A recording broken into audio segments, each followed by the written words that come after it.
Bonjour et bienvenue sur la chaîne Alban Solo. Je suis Alban et aujourd'hui je vous présente une partie solo de Endless Winter. Si vous êtes nouveau sur la chaîne, je propose des parties solo de jeux de société, principalement de type Eurogame et de préférence assez experts. Pensez à vous abonner, à activer les notifications et à me laisser un commentaire si tout ça vous plaît. Vous pouvez aussi soutenir la chaîne grâce à mon profil Ko-fi et à mes liens affiliés que vous trouverez en description. Je vous remercie par avance. Alors comme à mon habitude, j'ai sorti tout le bazar qui va être nécessaire à la partie solo et vous voyez qu'il y a quand même pas mal de choses à mettre en place avant de démarrer la partie. Alors, ça va être un peu chaud pour tout faire tenir sur la table, mais j'espère y arriver. Allez, on va voir si on s'en sort. Donc je vais essayer déjà d'organiser les éléments qui ne sont pas forcément indispensables à avoir en permanence sous la main. C'est-à-dire ce truc-là. Donc ce plateau-là, vous allez voir, on va y mettre des cartes animaux dessus. Donc je vais aller le mettre un peu au coin comme ça, là. Voilà. Là, je pense qu'il sera pas mal. En tout cas, il ne va pas me gêner. Je vais y aligner le plateau de jeu pour gagner un maximum de place. Je pense qu'on est bien comme ça. Je vais y mettre du coup les animaux qui correspondent. Vous voyez, c'est ces petites cartes animaux. Par contre, comme toujours, il faut les mélanger. Hein. Et vous voyez là la galère que c'est. Donc si vous avez vu ma vidéo précédente à propos du mélange des cartes, vous verrez que comme je fais là, c'est pas le plus efficace. Mais j'ai déjà fait un gros mélange précédemment, parce que j'ai déjà joué à ce jeu plusieurs fois. Donc j'espère que ce petit mélange sera suffisant pour la partie. Du coup, une fois que ça c'est mélangé, on va aller les placer là-bas. Et en tirer 3.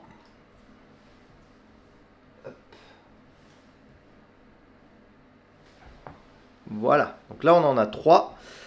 En fait, j'en ai mis simplement une de plus que le nombre de joueurs. En solo, on va jouer avec un adversaire, donc on va être à 2 joueurs. Ensuite, je vais m'attaquer à un autre truc qui est relativement volumineux, histoire de maximiser la place. Ça va être l'endroit où on se déplace, où on va déplacer nos villageois. Donc c'est un truc qu'on va fabriquer avec ces hexagones.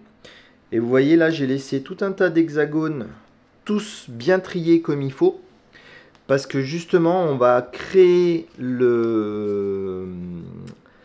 la carte en mettant certains types de terrain et pas d'autres, en fonction de la partie qu'on est en train de jouer.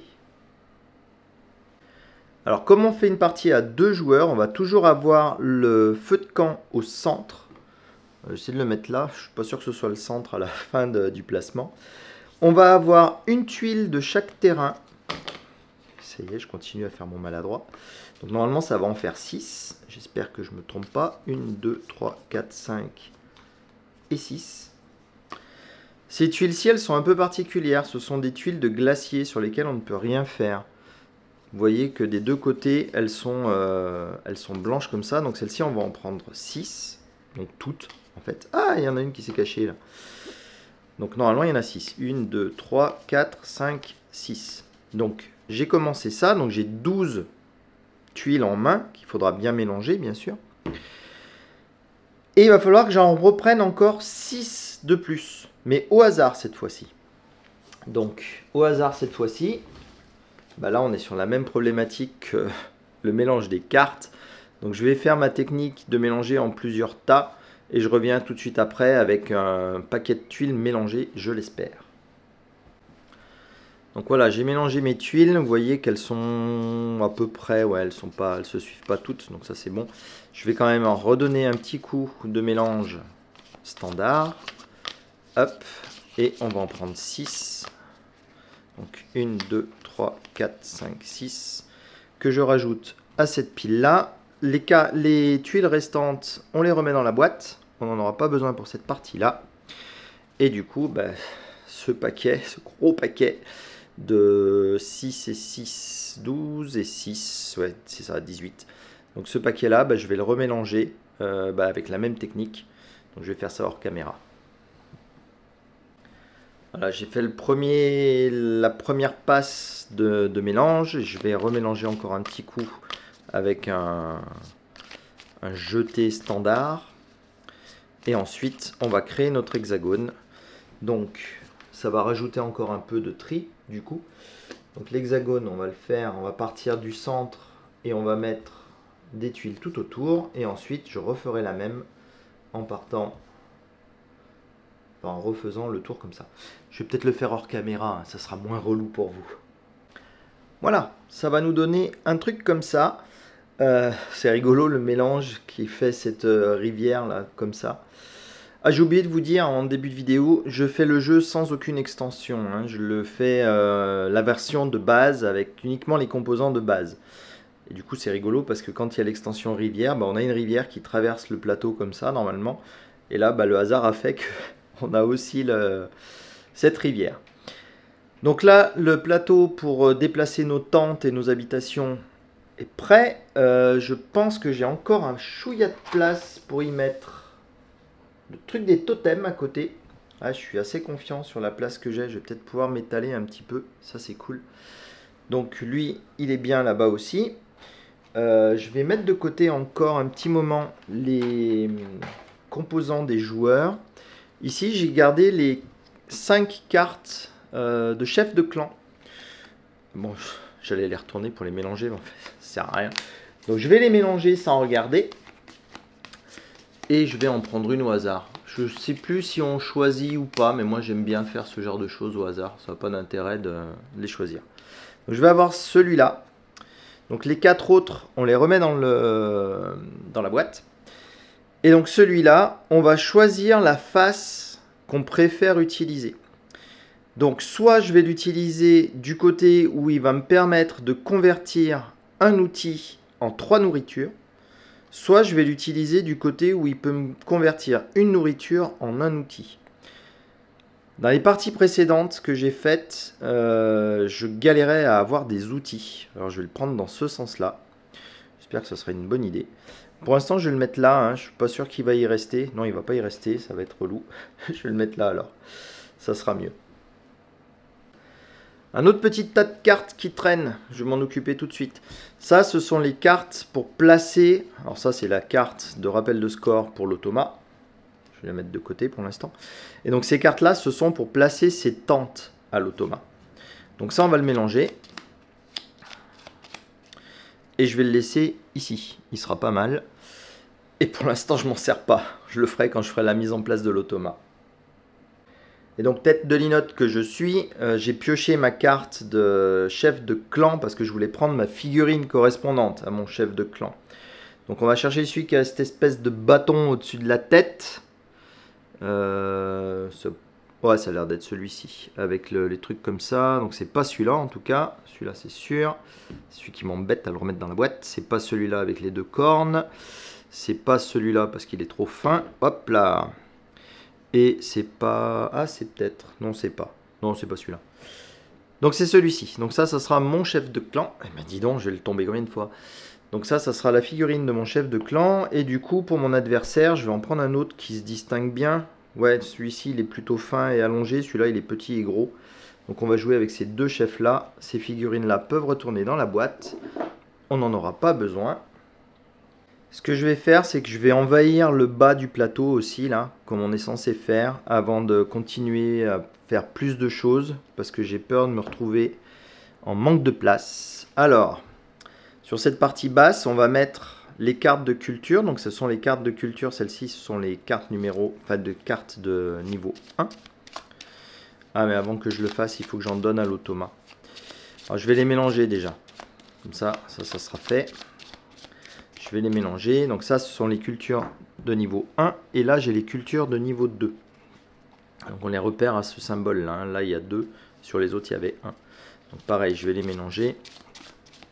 Celles-ci, elles sont assez différentes pour que, même si vous ne les mélangez pas au moment où vous les sortez de la boîte, elles sont en quelque sorte mélangées. Il n'y en a pas 2 pareilles. Donc peu importe. Vous pouvez jouer sans trop mélanger.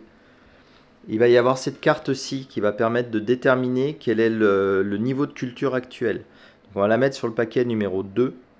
pour montrer que c'est ce paquet-ci, le culture numéro 1, sur lequel on est en train de tirer. Donc comme je vous l'ai dit, l'automa, il va en récupérer 5. 1, 2, 3, 4, 5 de niveau 1. Et il va en récupérer 5 de niveau 2. 1, 2, 3, 4, 5. On va prendre les 5 de niveau 2 et les 5 de niveau 1 par-dessus. Et donc ça, en fait, ça va être un deck qui va utiliser pour je sais plus quoi. Si, pour les cartes qu'il va enterrer. Donc vous verrez ça plus tard. Donc je vais le mettre de côté. Je vais le mettre sur l'idole là-bas, histoire de ne pas l'oublier. Et du coup, là, je vais pouvoir m'occuper de mettre en place les cultures. Mais avant ça, je vais mettre en place les cartes tribus. Donc les cartes tribus, elles ont toutes une icône, ça y est, je l'ai perdu, ici, qui indique à quel endroit elles correspondent. Donc toutes les cartes du paquet sont les mêmes. Ces personnages-là sont tous identiques dans le paquet. Donc il n'y a pas de mystère, il n'y a pas de hasard. Il n'y a que les cartes culture qui ont un intérêt à être mélangées. Celles-ci n'en ont pas. Donc je vais mettre tous les personnages à leur emplacement respectif. Si je m'en rappelle. Hop, le chasseur avec les mammouths. Et enfin, l'artisan. Moi j'aurais plutôt appelé l'artisane. Voilà, ici. Et donc j'ai fait ça parce que les deux paquets culture, il faut les aligner là-dessous. Enfin, on peut les aligner là-dessous. Si on veut gagner un peu de place. D'ailleurs, je me demande si je ne vais pas le faire. Je vais le faire tout de suite. Je vais gagner un peu de place. Je vais empiler les deux paquets culture. Et moi, le paquet culture, je vais le mettre ici. Et par contre, ce qu'il faut faire, c'est qu'il faut mettre 8 cartes là-dessous. Hop. En tirant les cartes de l'ère numéro 1. Puisqu'on commence à l'ère numéro 1. Hop, je suis en train de me dire que je vais avoir tout un tas d'espace inutilisé sur ma table pour un jeu qui prend autant de place. C'est un peu triste. Parce que là, je vais rien y mettre. Je ne pense pas. Bon, en tout cas, comme j'ai fait de la place sur le plateau de jeu, je vais continuer à l'exploiter. Donc, on a un petit jeton mammouth, tout rigolo, qui va faire le compteur de tours. Donc là, on est en début de partie. Hop, je vais faire un peu de place. On le met sur le 1, évidemment. Donc ça nous montre à quoi on a accès et ça montre les différentes étapes du jeu. De la même façon qu'on a les jetons culture, on a les pierres sacrées. Donc les pierres sacrées, pareil, à leur dos, il y a le 1 et là-bas, j'ai le paquet avec les 2. Donc on va les mélanger. Ah bah ouais, d'accord, elles sont un coup dans un sens, un coup dans l'autre. J'ai déjà fait le boulet. Ah, j'ai dû mettre des trucs d'extension avec. Non, je sais pas ce que j'ai fabriqué. Donc j'ai pas fabriqué, je sais pas. Donc on va les mélanger, en tout cas. Et là, pour Pardon, je suis en train de perdre mes mots là, à vouloir faire trop de trucs en même temps. Donc les pierres sacrées de niveau 1 vont aller sur ces 4 emplacements. Et les pierres sacrées du niveau 2 vont aller sur ces 4 là. Et vous voyez au-dessus, il y a indiqué pour 3 joueurs ou pour 4 joueurs. Mais nous, comme nous sommes 4-2, on va les mettre juste là. Alors c'est parti, on va mettre au hasard 4 niveaux 1. Les autres retournent dans la boîte. Et je vais essayer de mélanger ça aussi. Aïe, aïe, aïe. Essayez de vous mélanger face cachée, c'est mieux les gars. Ah bah non, elles veulent absolument se retourner. Alors puisqu'elle se retourne, eh ben, elle ira sur le plateau. Hop. Et hop. Donc comme à mon habitude, hein, je vous expliquerai les règles au fur et à mesure de comment ça s'utilise, comment ça se joue et ce que veulent dire les différentes icônes. Alors j'ai regardé rapidement les règles pour jouer avec les tuiles glaciers et j'ai trouvé que c'était rigolo. Donc je vais les mettre en jeu, les tuiles glaciers. Donc on va les mélanger de nouveau. Et elles vont rentrer en jeu sur toutes les tuiles de glace. Donc à chacune des tuiles de glace, je vais mettre une de ces tuiles là. Et je les retournerai le moment venu. Donc là, elles sont sur leur face cachée. Et du coup, il en reste quelques-unes, on les remet dans la boîte. J'ai encore 2-3 trucs qui traînent sur le plateau, notamment la main de départ. Donc ça, c'est pour indiquer la main de départ du joueur numéro 2. Donc quand on joue contre l'automa, on commence toujours numéro 2. Donc je serai le deuxième joueur, donc je vais me récupérer cette carte. Je ne sais pas encore où je vais la mettre. Ça, ce sont les cartes de ressources de départ qui nous indiquent avec quoi on commence la partie. Donc il va falloir que je les tire au hasard aussi, quand j'aurai fini l'installation de mon plateau. Je vais laisser ces trucs-là ensemble. Et je vais essayer de faire un peu de place pour pouvoir passer au plateau joueur. Je vais juste récupérer ce jeton. J'avais pas compris à quoi il servait ce jeton. Il sert à indiquer la difficulté de l'automa. Quand il est sur cette face-ci, c'est l'automa relativement facile qui va planter des tentes. Et quand on le retourne de ce côté-ci, il est un peu plus dur où il cherche à faire plus de villages. Je crois. J'ai compris plutôt comme ça. J'en ai pas besoin en fait de ce truc là. Moi je vais jouer en mode facile. Je vais vous expliquer les règles. Enfin pas en facile mais en normal. Sans me mettre volontairement des bâtons dans les roues. C'est suffisamment difficile comme ça. Donc je vais m'occuper de construire ce truc-ci maintenant. Restez là les plateaux, on n'a pas besoin de vous. Donc ça ce sont les tuiles qui vont me permettre de faire les emplacements des monolithes. Donc on les mélange. Si je les mettais toutes dans le même sens, ça permettrait de ne pas les repérer. Et ensuite, on va faire un dessin avec. Je vais les mettre ici, j'espère qu'elles vont rentrer. Hop, faire une espèce de forme comme ça. Où les 4 dolmens vont se toucher de cette façon-ci. Donc ça, c'est la configuration, une des configurations quand on joue à 2. Il y en a plusieurs dans le livret, des configurations différentes. On peut s'amuser à jouer avec une autre forme pour varier un peu les plaisirs. Ça, c'est le deck de cartes automa que j'ai pas encore, dont je me suis pas encore occupé. Celle-là, elle n'a rien à faire là. Enfin si, c'est une carte de l'automa aussi pour expliquer des trucs. Du coup, je vais m'en occuper tout de suite. Je l'ai dans la main. Je vais le mélanger. Je sais pas où est-ce que je vais le mettre. Un endroit où il va pas m'embêter.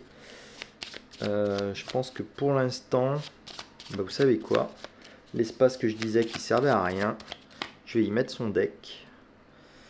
Et je jouerai peut-être depuis là pour l'automa. Si vous le voyez bien, ça sera pas mal. Enfin, je vais essayer de m'occuper des plateaux joueurs. Donc vous voyez, ils sont assez grands les plateaux joueurs. Et puis surtout, il faut installer. Enfin, normalement, on met plein de trucs tout autour. Donc moi, je vais peut-être pas les mettre les trucs tout autour parce que je vais manquer de place. Je vais prendre celui-là, là, je l'aime bien avec sa méchante tête et ses grandes cornes. Et l'automa, du coup, il aura l'ascro pour stocker son matériel. Donc moi, le mien, je vais le mettre relativement de façon centrale. Vous le voyez bien. L'automa sera un petit peu plus loin. Je sais pas si... Ouais, il va peut-être sortir un peu de l'écran. Mais c'est pas grave, on se débrouillera. J'essaierai d'y afficher un maximum de choses. Donc moi j'ai mon chef, je vais le mettre là également. Je vais mettre lui ici, elle là. Donc les cartes qui me restaient dans les mains là, ça c'est une aide de jeu pour l'automa, pour nous rappeler comment ça fonctionne. Bon ça je vais le garder ici, ça peut être pas mal. Ça toujours pareil, c'est de l'aide de jeu d'automa pour nous rappeler comment il score les animaux. Ça c'est pas vraiment utile, mais bon on va le laisser par là. Et donc c'est les fameuses cartes de départ. Donc je vais laisser ça ici et ça là. Je suis pas sûr que vous voyez les trucs en bas. Si, c'est bon. Alors bien entendu, on est très loin d'avoir fini. Enfin bien entendu, non pas forcément. Donc je passe maintenant à l'équipement de mon plateau joueur. Alors il y a une partie qui est très simple, ce sont les villages. Donc des grands ronds comme ça qu'on met dans le trou avec les grands ronds. Facile. Ensuite on a ces pierres de monolithe. Pareil, c'est relativement simple. Donc on les met l'une sur l'autre par deux et on remplit chacun de ces espaces. Et vous voyez, il y a des symboles que je suis en train de recouvrir. Du coup, quand on va placer ces monolithes sur cette zone-ci, les espaces vont se découvrir. Et en se découvrant, on gagne le bonus qui est marqué en dessous. Assez classiquement. Donc ça, c'est l'extension des aurores boréales. On ne va pas l'utiliser à cette partie-là. Ça, c'est la carte de cimetière. La carte de cimetière, normalement, elle se place ici. J'ai un doute sur le fait que vous voyez à peu près. Si oui, vous allez la voir. Donc, on va la jouer comme ça. Et ensuite, on va avoir... Ça, je vais le laisser de côté. Notre deck de départ. Donc, notre deck de départ, on a tous le même. Bon, pas l'automa, hein, bien sûr, mais tous les joueurs ont le même. Donc on va avoir cette carte de culture qui permet de dépenser un outil pour poser un monolithe. Cette carte de culture qui permet d'échanger une nourriture et de récupérer une créature, non pas une créature, un membre de la tribu en le mettant dans notre défausse. Et après on a des membres de tribu de 3 sortes différentes. Je vais les mettre ensemble. Donc on a l'homme courageux qui va nous donner un certain nombre de capacités. Je vous les expliquerai bien sûr quand on les jouera. La femme de la tribu. Donc on en a un de chaque. Et après, on a 5 exemplaires d'hommes de la tribu qui n'a pas de capacité. Donc en général, ça, ce sont les cartes à enterrer, donc à détruire pour nettoyer notre deck. Donc, comme à notre habitude, on mélange ça du mieux qu'on peut. Là, comme je suis parti avec 10 cartes, un peu plus de 10 cartes. Ouais. Hop, on va essayer de faire un truc comme ça. Et on le place ici. C'est pour ça que j'essaye d'avoir un peu de place. Et ma défausse, elle devrait être là. Je vais être en galère avec ma défausse. Je vais pousser un peu lui. Tant pis si vous ne voyez pas le bout de son plateau. Ensuite, on va pouvoir placer des jetons. Donc ça, c'est notre jeton d'ordre de tour. Donc je vous l'ai dit, on était deuxième. Donc je vais le mettre sur la deuxième ligne. On a nos ouvriers. Donc les ouvriers, on va les laisser sur le plateau pour l'instant. Je vais les mettre ici. On a ce petit cercle qui permet de cercler la figurine du chef qu'on a choisi pour le repérer plus facilement sur le plateau. Ça peut toujours servir. On a ensuite ces 2 petits cubes bleus qui permettent de noter notre nourriture et nos outils. On a les petits bateaux. Les petits bateaux, on s'en sert pas, c'est dans une extension. On a les petites tentes. Je ne sais pas si vous les verrez bien, les petites tentes qu'on va placer sur notre plateau dans les emplacements prévus. Comme ça. Et du coup, je pense que vous avez déjà deviné la petite astuce qu'il y a dans le jeu. C'est que la nourriture, on va en gagner jusqu'à 5. Et si on veut en gagner plus, il faut avoir posé des tentes pour pouvoir accéder à 6, 7, 8, 9, 10. Hop. On a également notre pion pour compter les points. Donc on va le démarrer face rien du tout visible, puisqu'on n'a pas encore 100 points. Et enfin, on a ces 2 espèces de petits totems qui vont aller... Hop, je pique les trucs de l'automa. Qui vont aller là en bas, sur la piste du totem. Je ne suis pas sûr que ça s'appelle du totem, mais bon, sur cette piste-là. Et voilà. Le truc de l'automa, du coup, je vais le laisser par là. Enfin, rappelez-vous, c'est les cartes culture que j'ai pris de l'automa, qui va utiliser, lui, pour les enterrer. Je vais les laisser par là. Comme ça, elles resteront visibles pour vous. Du coup, ça, avec la petite carte, on n'en a plus besoin. Et pour l'automa, il faut faire exactement la même chose. Donc, je vais la faire hors caméra, ça n'a pas grand intérêt pour vous. Voilà, donc j'ai placé les différents éléments de l'automa. J'ai gardé ces 5 tentes. Donc, ces 5 tentes, elles vont toujours être sur le plateau de jeu. Donc lui, il ne va jamais les avoir sur son plateau joueur. Et pour savoir où on les met, on va piocher la première carte. Et donc ça nous indique de mettre 3 tentes sur la bordure ici. 1, 2, 3. Et 2 tentes là-haut. Donc 1 et 2. Donc cette carte-là, on la défausse. Pour gagner de la place, je vais la mettre dessous dans un sens opposé aux autres. Et donc quand une tente arrive sur un glacier, on retourne la tuile pour connaître le bonus qui va être procuré par le glacier. Donc là, hop et hop. Et le bonus qui va être généré sur cette case, c'est au moment où on va y placer un village dessus. Donc je vous expliquerai comment se placent les villages. Enfin, vous allez le voir au cours de la partie parce que je vais placer des villages, c'est sûr. Et l'automa, peut-être. Je ne lui ai pas donné de deck de jeu comme moi, là où j'ai mélangé mes cartes, parce que lui va jouer uniquement avec ça. Alors peut-être que ça va vous faire des allers-retours avec les yeux là d'un côté à l'autre. On va voir pendant la partie si je peux trouver un meilleur moyen de vous montrer ces cartes-là. Mais voilà. Je crois que la mise en place est quasi complète. Vous voyez un petit peu la place que prend ce jeu. Il est assez volumineux. Mais moi, il n'y a pas à dire, il m'éclate, c'est trop joli. J'adore ça, quand un jeu est aussi joli que ça. Donc il me reste encore 2-3 petits trucs à faire, hein, notamment tirer ma carte de ressources de départ. Donc on va faire ça tout de suite. Donc on mélange. Je vérifie l'automa, je crois qu'il en a une aussi, carte. Et je suis pas sûr. Donc ma carte de départ, ça va être celle-ci. Donc je vais gagner un outil pour commencer. Je vais également avoir 3 nourritures. 1, 2, 3 nourritures. Je vais avoir une carte de chasseur. Et là, je suis désolé, mais il faut que je revérifie. Je ne sais plus si c'est dans ma main ou dans ma pioche ou dans ma défausse. Donc, on va la mettre de côté. Et ensuite, des animaux correspondant à ces deux trucs-là. Donc, celui-ci, c'est le mammouth. Facile, il y en a un visible. Donc, je vais prendre dans la pioche des mammouths. Je vais prendre celui-ci. Celui-ci, je ne sais plus. Donc, je vais chercher dans la pioche pour savoir exactement lesquels je dois récupérer. Alors, j'ai déjà fait une bêtise. Je le sous-titrerai. Donc, cette carte-là va effectivement dans ma main. Et la bêtise que j'ai faite, c'est que en plus, le courageux et la femme de la tribu viennent aussi dans ma main. Au début. Et on remélange ce truc-là. Voilà, donc dans ma main de départ, pour l'instant, j'ai ces 3 cartes-là. Alors, je suis aussi allé chercher mes cartes animaux. Donc, j'ai droit... Alors, de loin, je me suis dit, c'est un mammouth. C'est pas un mammouth, vous allez me dire. C'est un rhinocéros laineux.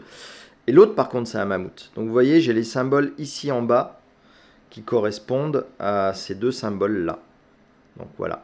Donc là, on a les symboles. Donc, ces cartes-ci vont arriver dans cette partie-là de mon plateau. Dans ce sens-là. Et vous allez voir, en cours de partie, on va pouvoir les orienter, enfin les basculer, les taper. Pour gagner des compétences qui y sont associées, mais par contre après on perd la carte en elle-même. On va bouffer l'animal en fait, et du coup il nous servira plus pour notre jeu de collection qui peut faire des points. Accessoirement, si j'avais lu ma carte de main de départ, enfin de départ jusqu'au bout, ils expliquent clairement tout ce qu'il faut, hein. Donc c'est bien expliqué. On a une carte de tribu provenant des cartes de mise en place, donc c'est mon chasseur. On a une carte de courageux, une carte femme de la tribu, et on a en plus 2 cartes prises au hasard. Donc je vais prendre, ah chouette, une carte culture et un homme de la tribu. J'ai mis mon deck un peu plus loin, enfin les cartes que j'ai en main un peu plus loin. Et je gagne aussi une nourriture, en plus, puisque je suis 2e joueur. Voilà, donc cette carte-là ne sert plus. Derrière, on a une petite aide de jeu, au cas où. Peut-être du coup, je vais la garder par là. Voilà. Du coup, la mise en place est terminée. J'espère que je n'ai rien oublié. Un peu fastidieux. J'ai à peu près tout vérifié. Je pense qu'on est bon. Et du coup, on va pouvoir enfin attaquer la partie. Allez, on y va. Du coup, non, je ne vais pas attaquer la partie en fait. Parce que je me suis dit un truc. À chaque fois, je vous fais des vidéos, je vous fais un speech tout pourri. Alors que dans les notices, en général, il y a une petite histoire à lire qui pose le pitch du jeu. Donc je vais peut-être vous lire la petite histoire, si je la trouve. Voilà, je l'ai trouvée. Donc regardez comme c'est joli en plus avec les chefs et tout ça. Donc le jeu Endless Winter, paléo-américain, prend place en Amérique du Nord, environ 10 000 ans avant Jésus-Christ. Les joueurs mènent leur tribu sur plusieurs générations et les font passer de simples groupes de chasseurs-cueilleurs à des sociétés tribales prospères. Au cours de la partie, les tribus peuvent migrer et coloniser de nouvelles terres, instaurer des traditions culturelles, chasser la mégafaune et construire des mégalithes éternels. Ben voilà, c'est des mégalithes pour eux aussi. Donc je vais arrêter de dire des monolithes. On va dire des mégalithes.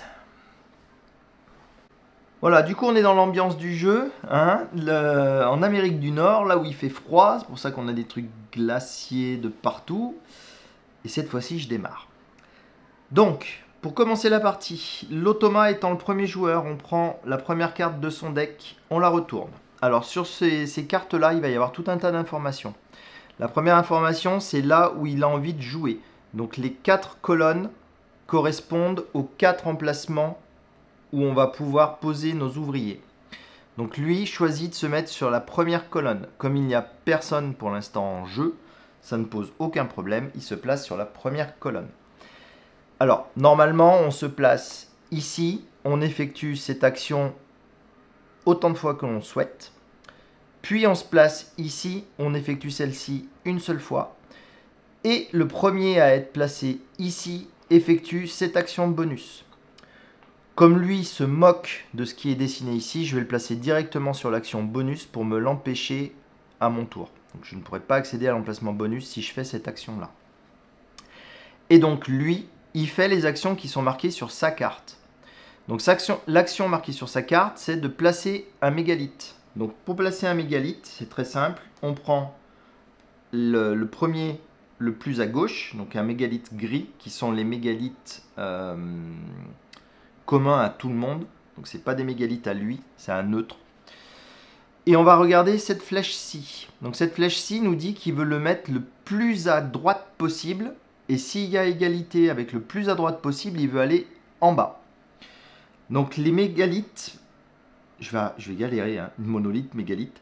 Il faut les placer, ceux de départ, on est obligé de les placer sur ces 4, décidément, les 4 zones disponibles. Et donc comme il veut la plus à droite, on le met ici.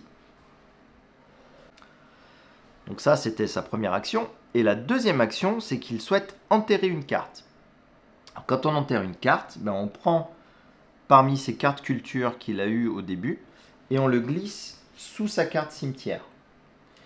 Et donc, si je vous la mettais à l'endroit, la carte cimetière, ça serait agréable aussi.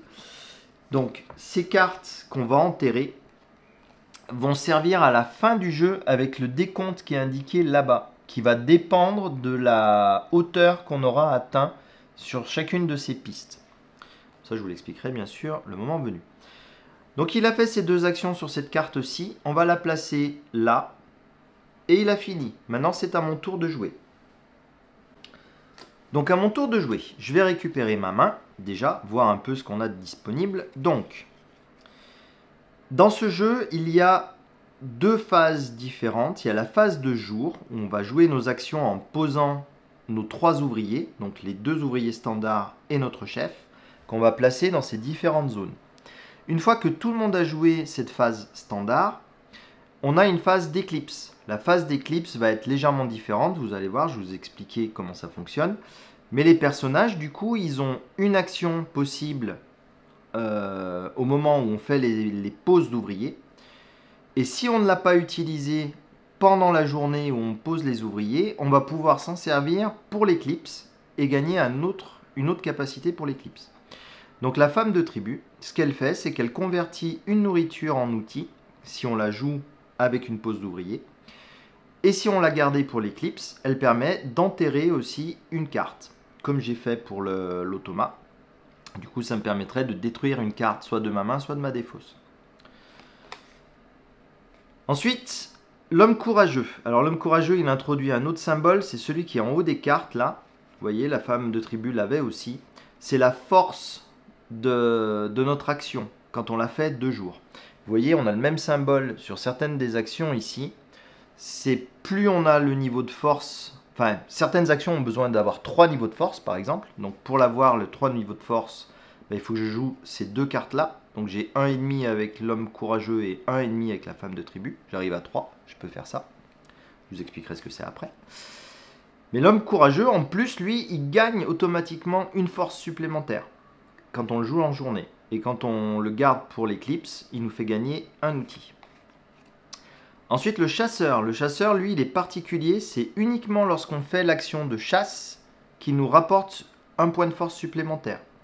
Et si on le garde pour l'éclipse, on va pouvoir poser une tente de notre plateau sur le camp de base et gagner une nourriture. Je pense que lui, je risque de le garder pour l'éclipse. L'homme de la tribu, comme je vous ai dit, ils ne font rien, sauf nous fournir un point de force. Et les cartes culture, ce sont des cartes qu'on a le droit de jouer avant notre tour. Donc si je le souhaite, je peux jouer cette carte avant mon tour, dépenser une nourriture et récupérer n'importe quel homme de tribu ici, homme ou femme d'ailleurs, et le mettre dans ma défausse. Il sera utile la prochaine fois. Donc, je pense que je vais déjà commencer à faire ça parce que vu que j'ai 4, ça peut être intéressant. Ouais, je vais commencer par ça. Donc je fais une fête communale. Je défausse cette carte. Je défausse une nourriture. Et je vais me prendre un des personnages d'ici. Et je pense que comme j'ai commencé avec un chasseur, ça va être intéressant de partir sur ce type de personnage. Donc je vais prendre un chasseur également. Donc ça ne m'a pas coûté d'action. C'est en plus de notre action normale. On a le droit de jouer des cartes de culture. Donc là, je n'en avais qu'une seule en main. Donc là, je n'en ai plus, donc je ne peux plus en jouer. Par contre, si j'en avais eu d'autres en main, j'aurais pu en jouer une deuxième, mais il aurait fallu que je défausse une autre carte pour avoir le droit de jouer la deuxième carte culture. Donc là, c'est bon, on a fait ça, et maintenant, il va falloir que je choisisse une de ces 4 actions avec mes personnages. Donc moi, pour ma première action, je vais venir ici. Donc je vais faire l'action de récupérer des cartes culture. Et pour ce faire, je vais jouer ces 2 cartes-là. Donc je joue l'homme courageux qui me gagne, enfin qui correspond à une force et demie, plus 1, donc je suis à 2 forces et demie. Et avec l'homme de la tribu, je suis à 3 forces et demie. Donc je gâche un demi, mais bon, c'est pas grave. Et je peux récupérer n'importe laquelle des cartes culture présentes devant moi. Et celle qui m'intéresse pour l'instant, c'est celle-ci. Celle-ci qui me permettra de défausser une carte pour poser un monolithe et gagner une nourriture. Je vais partir là-dessus. Quoique j'hésitais aussi avec le radeau en bois. Non, je vais plutôt prendre le radeau en bois. Excusez-moi, je change d'avis parce que vous allez voir, ça va être plus adapté à ma stratégie. Du coup, cette carte culture va... Je sais plus. J'ai oublié. Je crois qu'elle va dans ma main. Quand elle va dans la défausse, il y a cette icône-là. Et heureusement, pour les petits gars qui ont des trous de mémoire comme moi, l'arrière de la notice est vachement bien fichu, vous voyez. Il y a toutes les icônes qui sont bien expliquées. Et donc là, on va prendre une carte culture de la vitrine des cultures et ajouter-la à votre main. Ma mémoire n'a pas failli. Chouette! Du coup, mon petit personnage se déplace d'un cran. Je vais maintenant pouvoir faire cette action-ci. Donc cette action-ci me demande de défausser de la nourriture et des outils pour prendre une pierre sacrée disponible. Donc pour l'instant, le mammouth étant sur la première case, on a accès aux 2 premières pierres sacrées. Et pour prendre une pierre sacrée, il faut pouvoir la poser sur notre plateau. Et en la posant sur notre plateau, on a le coût qui est indiqué. Donc la première pierre sacrée nous coûte un outil et une nourriture. La deuxième, un outil, 2 nourritures, ainsi de suite. Donc du coup, il faut que je paye un outil et une nourriture. Et là, je peux prendre cette pierre sacrée qui m'intéresse énormément. Donc ce qu'elle va faire, cette pierre sacrée, c'est que si j'ai un village, enfin pour toutes les tuiles forêt pour lesquelles un de mes villages est connecté, je gagnerai 2 points à chaque éclipse. Donc il va falloir que je me dépêche de poser un village et en plus de le poser sur des forêts. Et vous avez vu, j'ai recouvert un petit bonus qui me permet d'enterrer une carte. Et donc je vais enterrer un homme de la tribu. Hop, je le passe là-dessous, puisque ce sont vraiment les cartes les plus basiques qui soient, autant s'en débarrasser aussi vite que possible. Ensuite, je continue de descendre, je gagne le bonus, donc c'est une nourriture et un outil. Et là, mon tour est terminé. On repasse donc à l'automa, on lui sort une nouvelle carte. Donc l'automa, cette fois-ci, veut faire la dernière colonne. Donc on prend son petit bonhomme et on le place directement ici. Alors, quand il fait la dernière colonne, ce qu'il fait, c'est que... Ah, j'ai oublié un petit truc de mise en place. Excusez-moi. Donc, pour la mise en place de l'automa, j'ai oublié de lui donner la carte du dessus en créature. Vous allez voir, ça peut avoir une incidence sur l'action de maintenant. Donc, je reprends l'action. Donc, l'action, c'est piocher une carte, puis prendre une carte de la vitrine des animaux. Donc, je pioche la carte, je l'affiche. Et là, il faut prendre une de ces créatures. Alors, l'automa veut compléter des collections. C'est-à-dire que là, il a une créature bleue. Comment il s'appelle, lui? Le paresseux géant, avec des sacrées griffes. Et du coup, il veut ces bleus clairs pour continuer sa collection. Il n'y en a pas dans la vitrine. Donc, c'est là que va rentrer en compte la priorité, comme tout à l'heure. Donc, il veut la plus à gauche et la plus en haut. Du coup, ça va être cette espèce de cerf, le Servalkes, je sais pas comment on dit. Hop. Et donc, il a ces 2 créatures-là. Ensuite, on passe à l'action suivante. Donc là, il prend une créature du dessus de la pioche, sans chercher à savoir ce que ça va être. Hop, du coup, c'est ce truc-là. Bah, ils sont pas trop mal mélangés. Et le petit twist, c'est que la carte qu'il a jouée précédemment, je vais la glisser dessous. Et je continue à suivre la colonne. Et donc il va aussi effectuer cette action-ci. Donc à chaque tour, il va effectuer une action de plus. Et donc cette action-ci, c'est de prendre une de ces cartes, ne pas la regarder, et la placer, alors pas ici parce que c'est ça défausse, mais bon, la placer dans son aire de jeu. Bah, de toute façon, vous ne le voyez pas ici, c'est trop loin. Ici, est-ce que vous la voyez? Je sais pas trop, mais bon, vous la reverrez plus tard. Donc je place une carte de son paquet de jeu pour l'éclipse, parce que l'éclipse, vous allez voir, il y a aussi un petit, comment on dit? Il va y avoir une action à faire particulière sur l'éclipse pour faire changer le tour des joueurs. Et donc qui va bien sûr vouloir participer à cette action. Et pour participer à ces actions, il a besoin de ces cartes-là. Voilà, son tour est terminé et c'est de nouveau à moi. Du coup, à mon tour, la première chose que je vais faire de nouveau, ça va être de jouer une carte culture. Donc celle-ci, elle me demande d'utiliser une nourriture. Donc on le fait. Et la conséquence de ça, c'est de poser une tente. Donc les tentes se posent toujours sur le camp de base.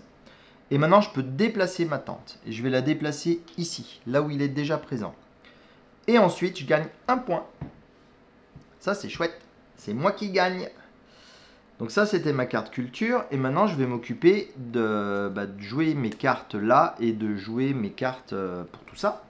Et donc, vous voyez, j'ai de nouveau une action de ce type-là qui s'offre à moi. Donc, je ne vais pas m'en priver. Je vais venir jouer ce truc-là. Je peux utiliser un outil pour poser une autre tente. Je vais le faire. Je vais venir poser ma tente ici. J'aurais bien aimé quand même faire plus. Mais là, ça va être compliqué. Donc ça, c'est pas grave. Est-ce que je joue... Non, je vais jouer cette carte quand même. Du coup, la femme de tribu, pour avoir une force de 1. Je vais utiliser une nourriture pour regagner un outil. Et ces actions-là, vous voyez, il y a le signe infini dessus. Je peux les refaire autant de fois que je veux. Donc je vais la refaire encore une fois. Je vais réutiliser un outil pour placer une deuxième tente. Et ensuite, je vais utiliser la force de la femme de tribu, donc 1,5, donc 1, pour déplacer une tente ici. Voilà, là je suis bien. Donc elle, maintenant, je peux la défausser. Je continue de descendre. Donc là... Si j'avais eu 3 nourritures, ce qui n'est pas le cas, et si j'avais eu 3 tentes sur 3 hexagones différents en dehors du camp de base, j'aurais pu placer un de mes villages au centre des 3. Donc c'est ce que je suis en train de viser, vous vous en doutez. Donc il faut que je déplace cette tente-ci et que je l'amène ici. Et que je fasse cette action-là pour avoir mon village ici. Pour l'instant, c'est pas possible. Donc je passe cette action-là. Celle-ci, vous voyez, il n'y a pas le symbole infini. Donc les actions jaunes ne se résolvent qu'une seule fois. Je gagne quand même le bonus qui me permet de placer encore une tente. Ça, c'est cool. Et de me déplacer. Va déplacer une tente. Et comme c'est pas suffisant pour arriver jusqu'ici, ce qui m'intéressait, ce que je vais faire, c'est que je vais déplacer celle-ci par là. Je vais m'étaler un petit peu. Et donc là, ça met fin à mon action. Donc à l'automa, on retourne sa carte. Hop, il veut faire l'action de la montagne, celle que je viens de faire. Alors normalement, s'il y a déjà quelqu'un sur l'emplacement, il passe au suivant, toujours en suivant les flèches de priorité. Mais là, comme tous les emplacements sont pris, bah tant pis, il va faire celui-là. Donc il va venir faire cette action-là avec son chef. Donc lui, ça n'a pas d'incidence, le chef. Pour moi, pendant cette partie-là, ça n'aura pas d'incidence non plus. Certaines cartes chefs ont un pouvoir qui se déclenche en fonction de l'action qu'on fait. Là, le chef que j'ai tiré, c'est un pouvoir permanent, ça ne dépend pas de son action. Donc, considérons-le comme un ouvrier normal.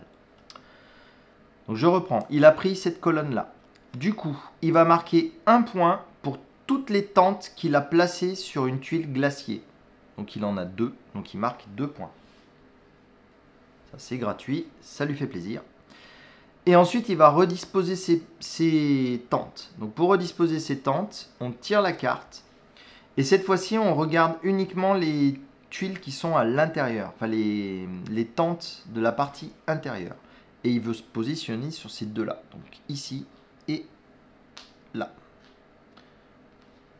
Voilà. Donc il vient ici. Et du coup, celle-ci est retournée puisque On ne savait pas encore ce qu'elle faisait.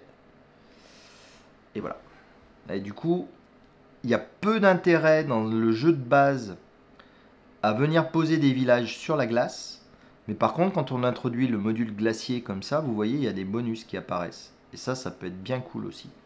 Donc on verra. Donc il a fait ces deux trucs-là. Et bien entendu, on attrape les deux autres cartes précédentes. Tchouk tchouk. Et on regarde, on continue les actions. Donc il gagne encore 1 point par truc sur la glace. Donc il en a de nouveau 2. Il monte à 4. Et il enterre de nouveau une carte qui passe à son cimetière. On a terminé ses actions. Donc là, il est content. C'est bon pour lui. Alors moi, je vais faire un nouveau type d'action qui n'est pas sur le plateau, qui est sur les plateaux des joueurs. C'est celle-ci d'action. Cette action, c'est l'action de repos. Donc l'action de repos, elle fait que je vais piocher une carte. Un homme de tribu, ça, pas trop de surprise.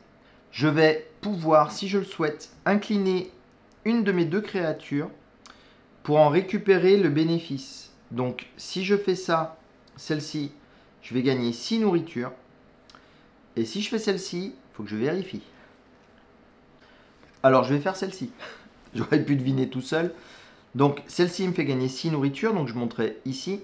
Celle-ci me fait gagner autant de nourriture que possible, le mammouth laineux. Donc je vais l'incliner et ma nourriture bump à 9 direct. Donc ça c'est quand même vachement intéressant.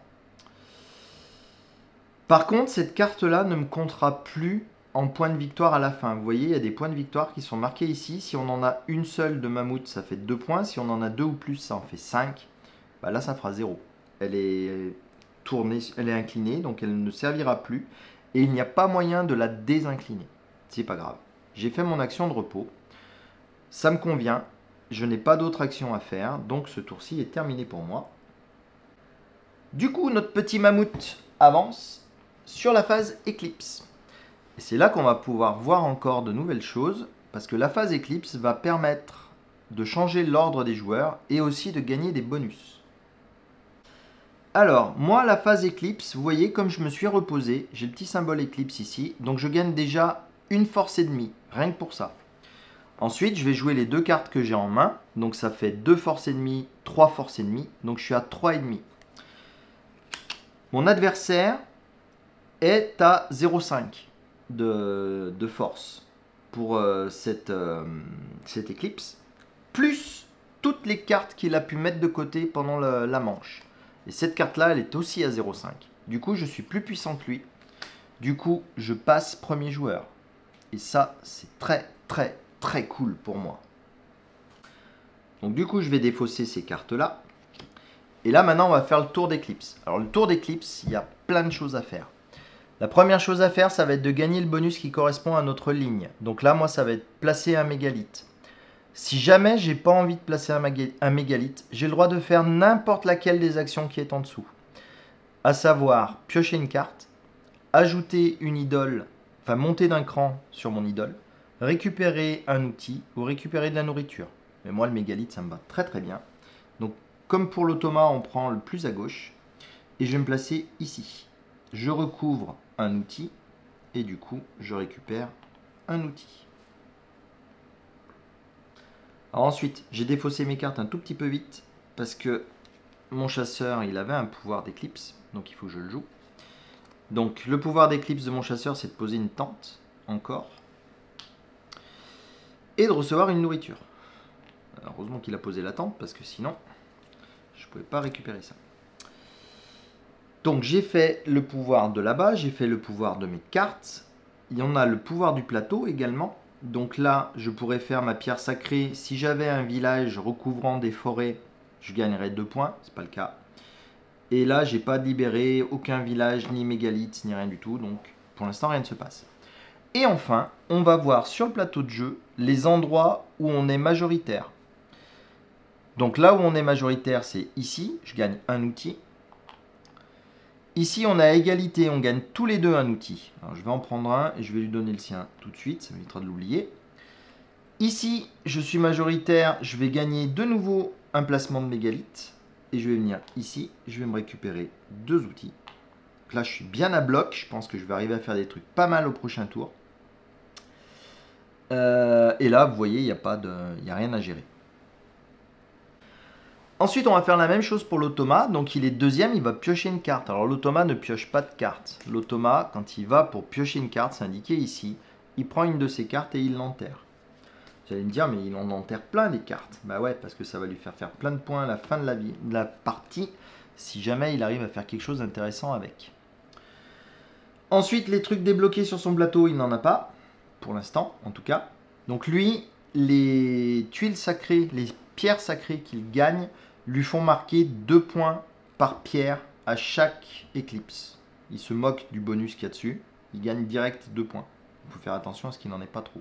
Enfin, on peut pas trop le contrer non plus, mais voilà. Et ensuite, bah, il fait exactement comme moi. Il regarde là où il est majoritaire sur les trucs. Donc là, on a égalité, je lui ai déjà donné. Sur les glaciers, comme je vous l'ai dit, il n'y a rien.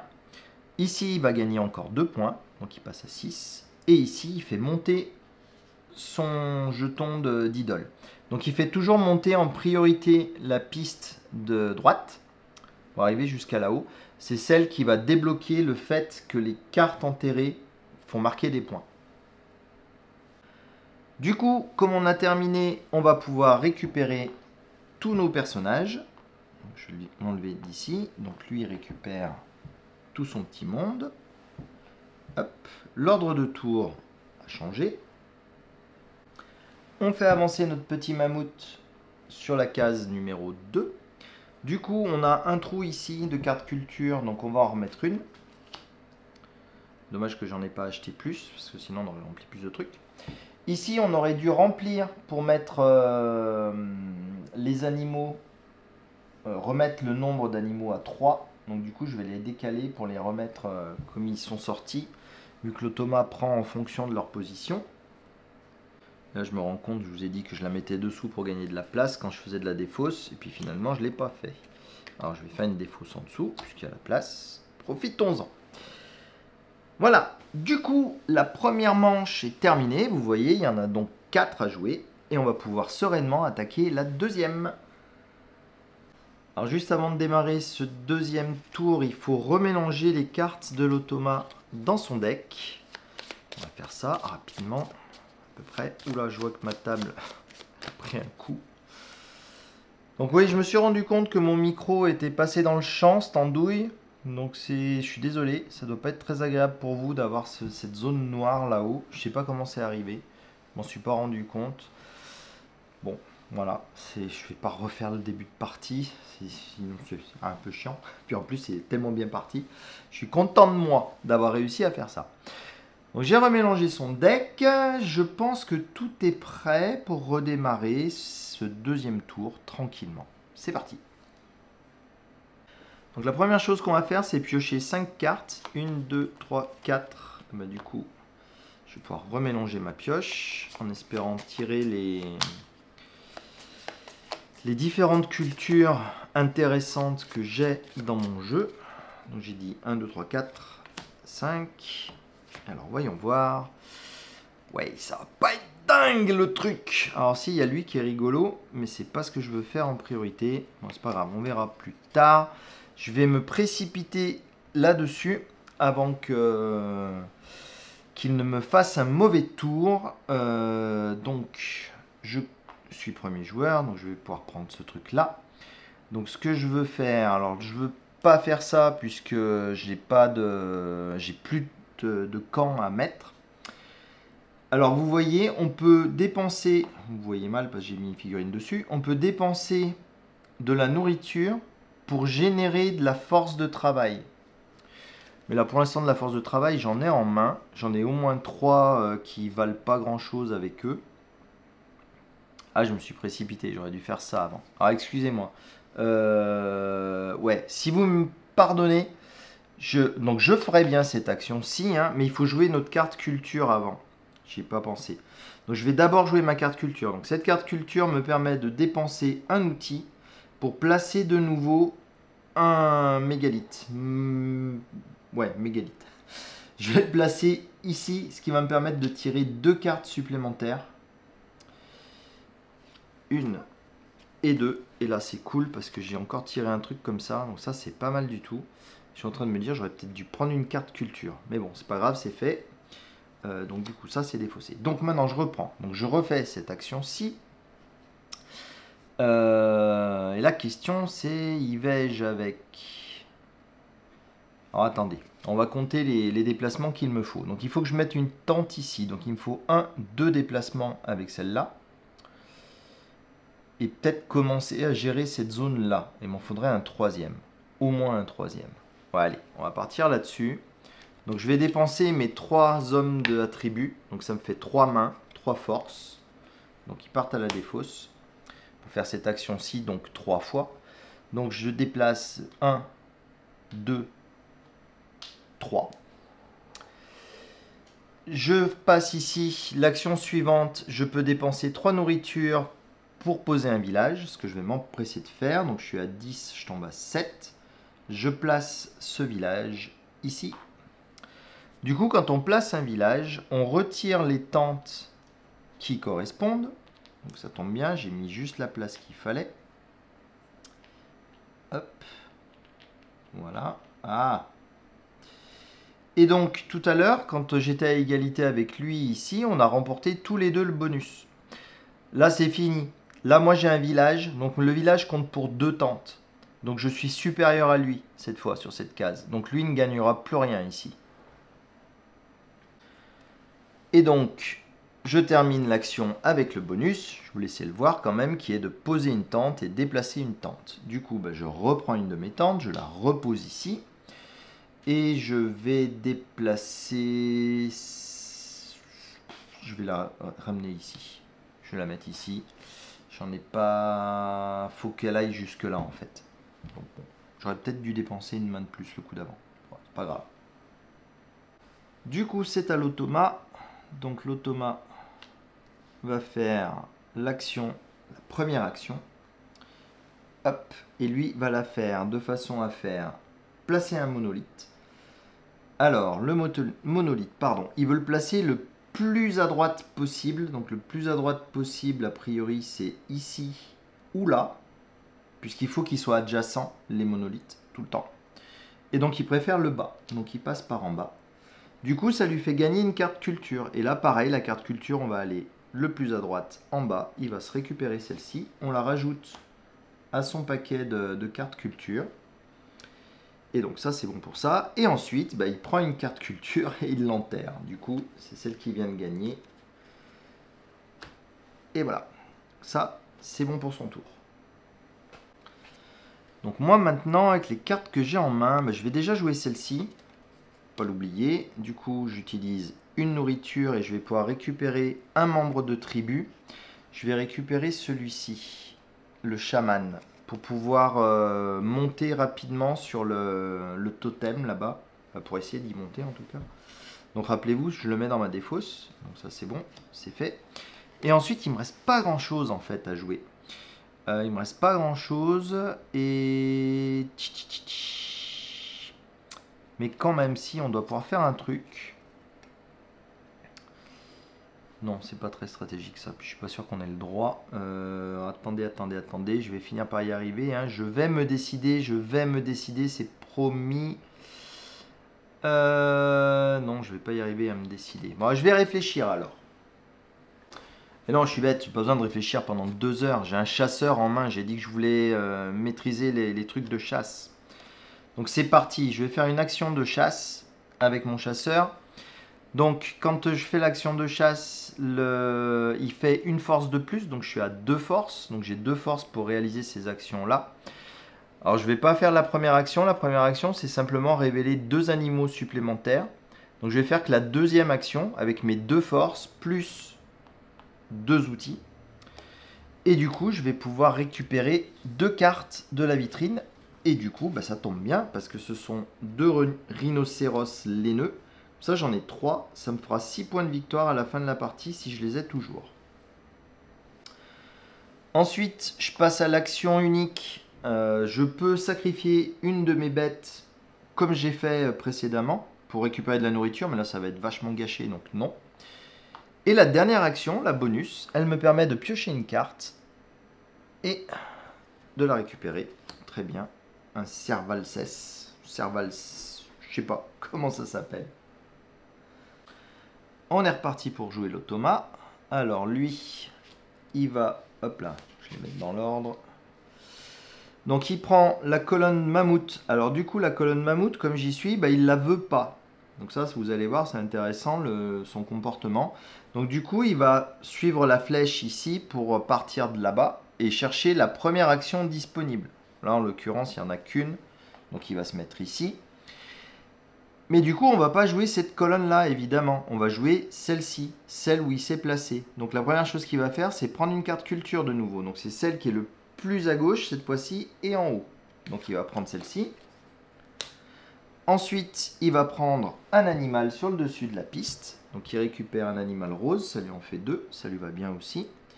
Et il prend une pierre sacrée, si il a l'argent pour. Vous voyez, il n'a pas de nourriture. C'est étonnant qu'il n'ait pas de nourriture. Je pense que j'ai dû rater quelque chose parce qu'il me semblait qu'il produisait plus de ressources que ça. Je vais vérifier quand même ce qui se passe là.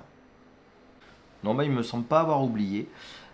Du coup, il ne peut pas la prendre, la pierre sacrée, puisqu'il ne peut pas payer la nourriture nécessaire, mais c'est pas grave pour lui. Il passe sur une autre action, et l'autre action, ça va être de poser un mégalithe.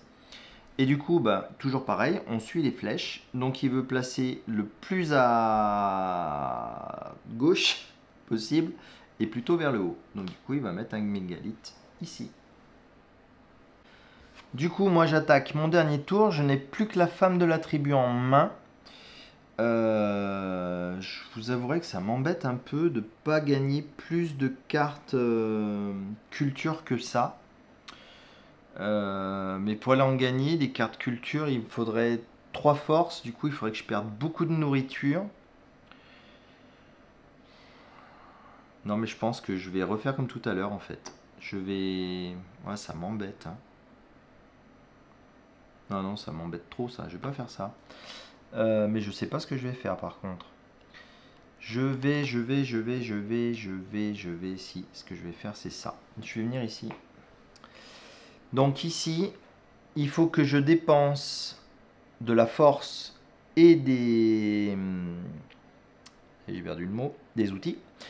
Pour récupérer des membres de la tribu et les mettre dans ma main cette fois-ci. Je ne vais pas les jeter tout de suite.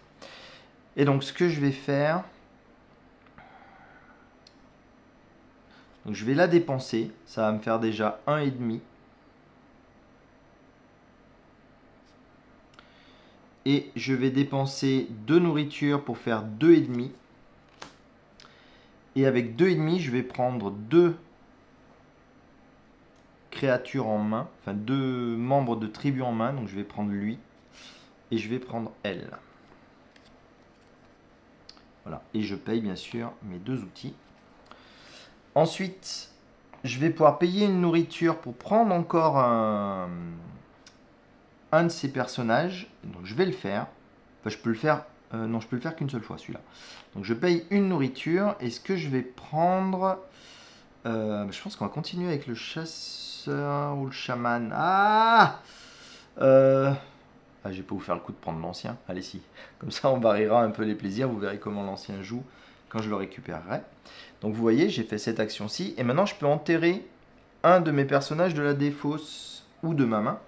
Donc, je vais vite aller dans la défausse. Je vais prendre encore un homme de la tribu que je vais passer au cimetière.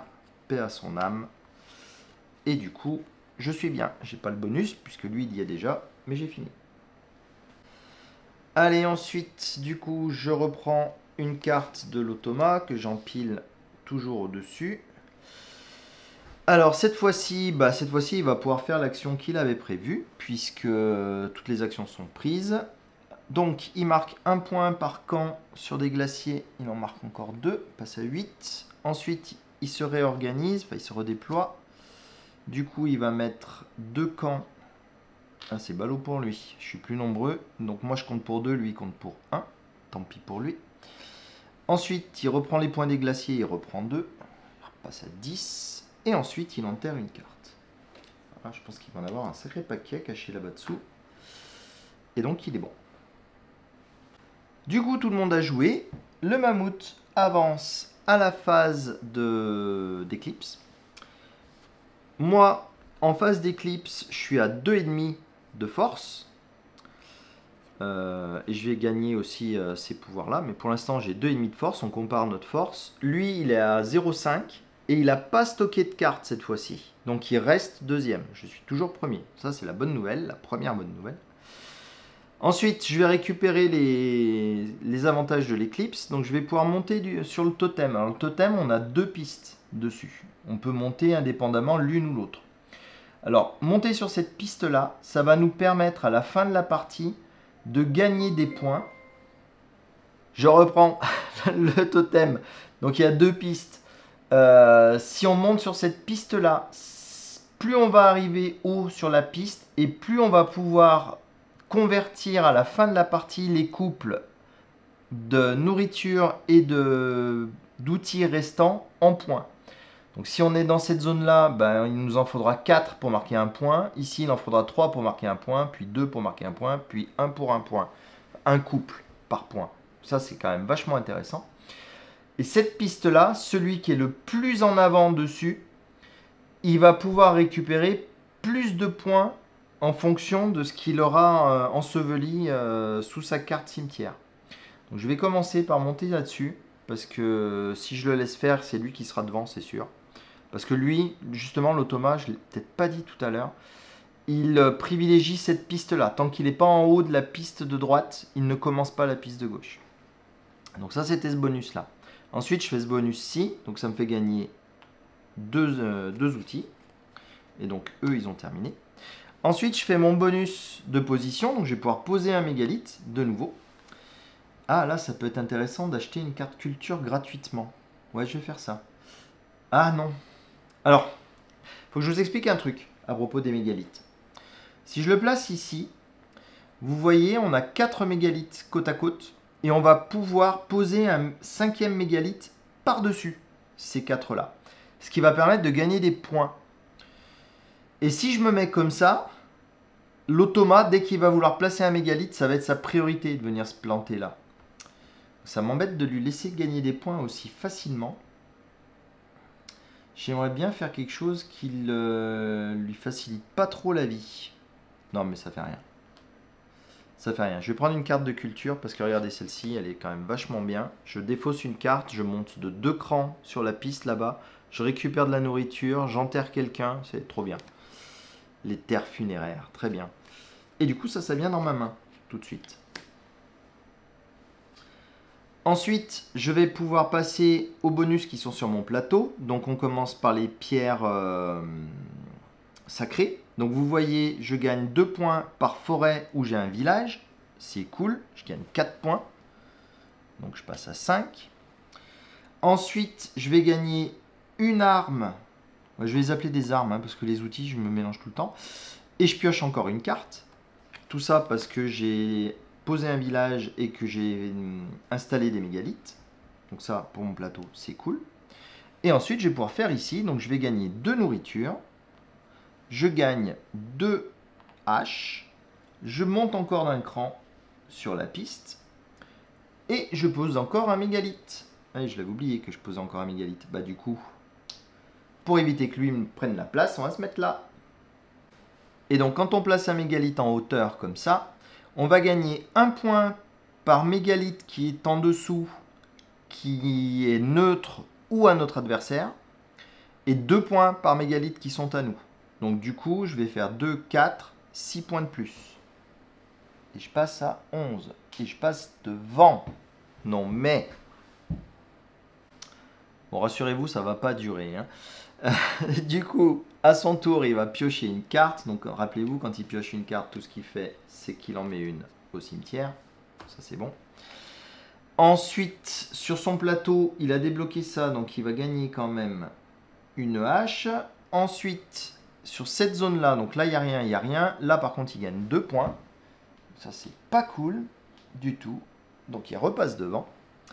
Ici, il monte d'un cran sur la piste. Et ici, il ne gagne rien. Il est en infériorité par rapport à moi. Donc ça, c'est intéressant. Du coup, on récupère nos petits bonhommes. On récupère les siens. Voilà. Et là, vous voyez, il va se passer quelque chose. Le mammouth va franchir l'époque numéro 2. Et donc, en franchissant l'époque numéro 2, ce qu'on fait, c'est qu'on enlève toutes les cartes culture de niveau 1. Celles-ci ne vont plus jouer. Donc, je reprends le deck et je cherche la carte de séparation. Donc, les cultures numéro 1, je les retire de la partie. La carte de séparation, je l'enlève aussi. Et donc là, je vais remettre 8 cartes de culture, mais qui vont être de niveau 2 cette fois-ci.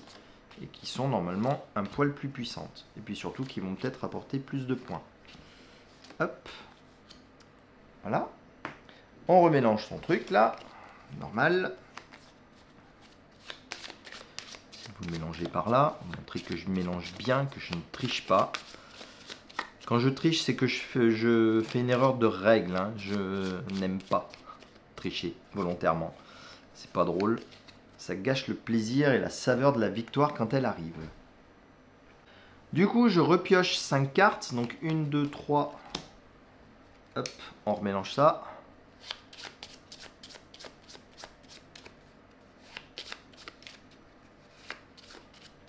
Donc j'étais à 3, 4, 5.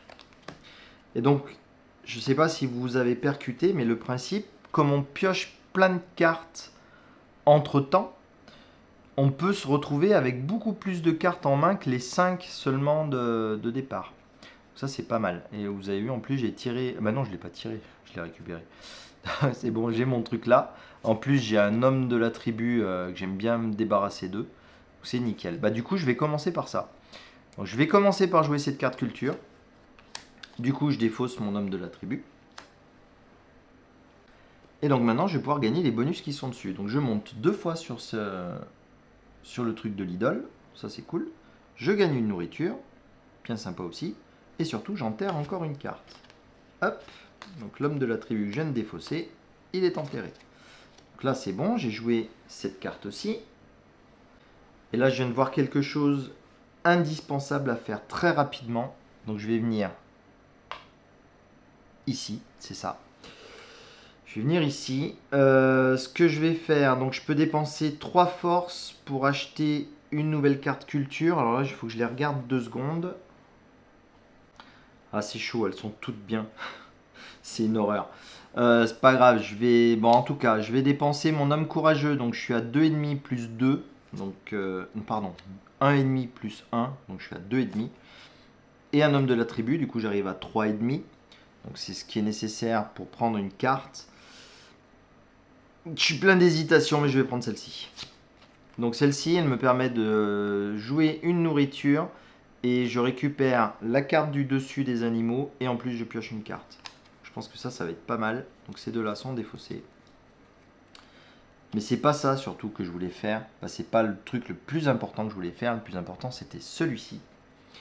Donc pour celui-ci, vous voyez, mon deuxième emplacement, il faut que je dépense 2 nourritures. 1, 2 et une arme. Donc ça, c'est bon. Et là, je voulais absolument prendre ça. Donc cette pierre sacrée-là me dit que quand j'ai des animaux de cette sorte-là, donc mon rhinocéros laineux, quand j'en ai 2 à chaque... pardon, quand on arrive à l'éclipse et que j'ai 2 de ces bestioles, je gagne 3 points. Quand j'en ai 3, j'en gagne 6. Et quand j'en ai 4 ou plus, j'en gagne 10. Donc autant vous dire que je vais faire la chasse au rhinocéros laineux pour que les prochaines éclipses, il y en a encore 2, je sois arrivé à 10. Et accessoirement, je choisis encore une carte d'ici que je vais mettre directement dans ma défausse. Je vais prendre l'artisane pour changer. Il me semble pas que j'en ai pris déjà, des artisans. Ah si, peut-être, je sais plus. Bon, c'est pas grave, je vais prendre ça. Je continue de descendre, je gagne le bonus. Donc c'est une arme, une nourriture. Et c'est bon pour moi. Alors, allo Thomas. Donc il va commencer par prendre la zone que j'ai utilisée. Donc c'est pas possible. Par contre, les 3 autres sont disponibles cette fois-ci. Donc là, on va suivre sa flèche. Il prend celle qui est directement à ma gauche. Donc, il va se mettre là. Du coup, il prend une culture, donc à gauche en bas. Donc, il prend celle-là.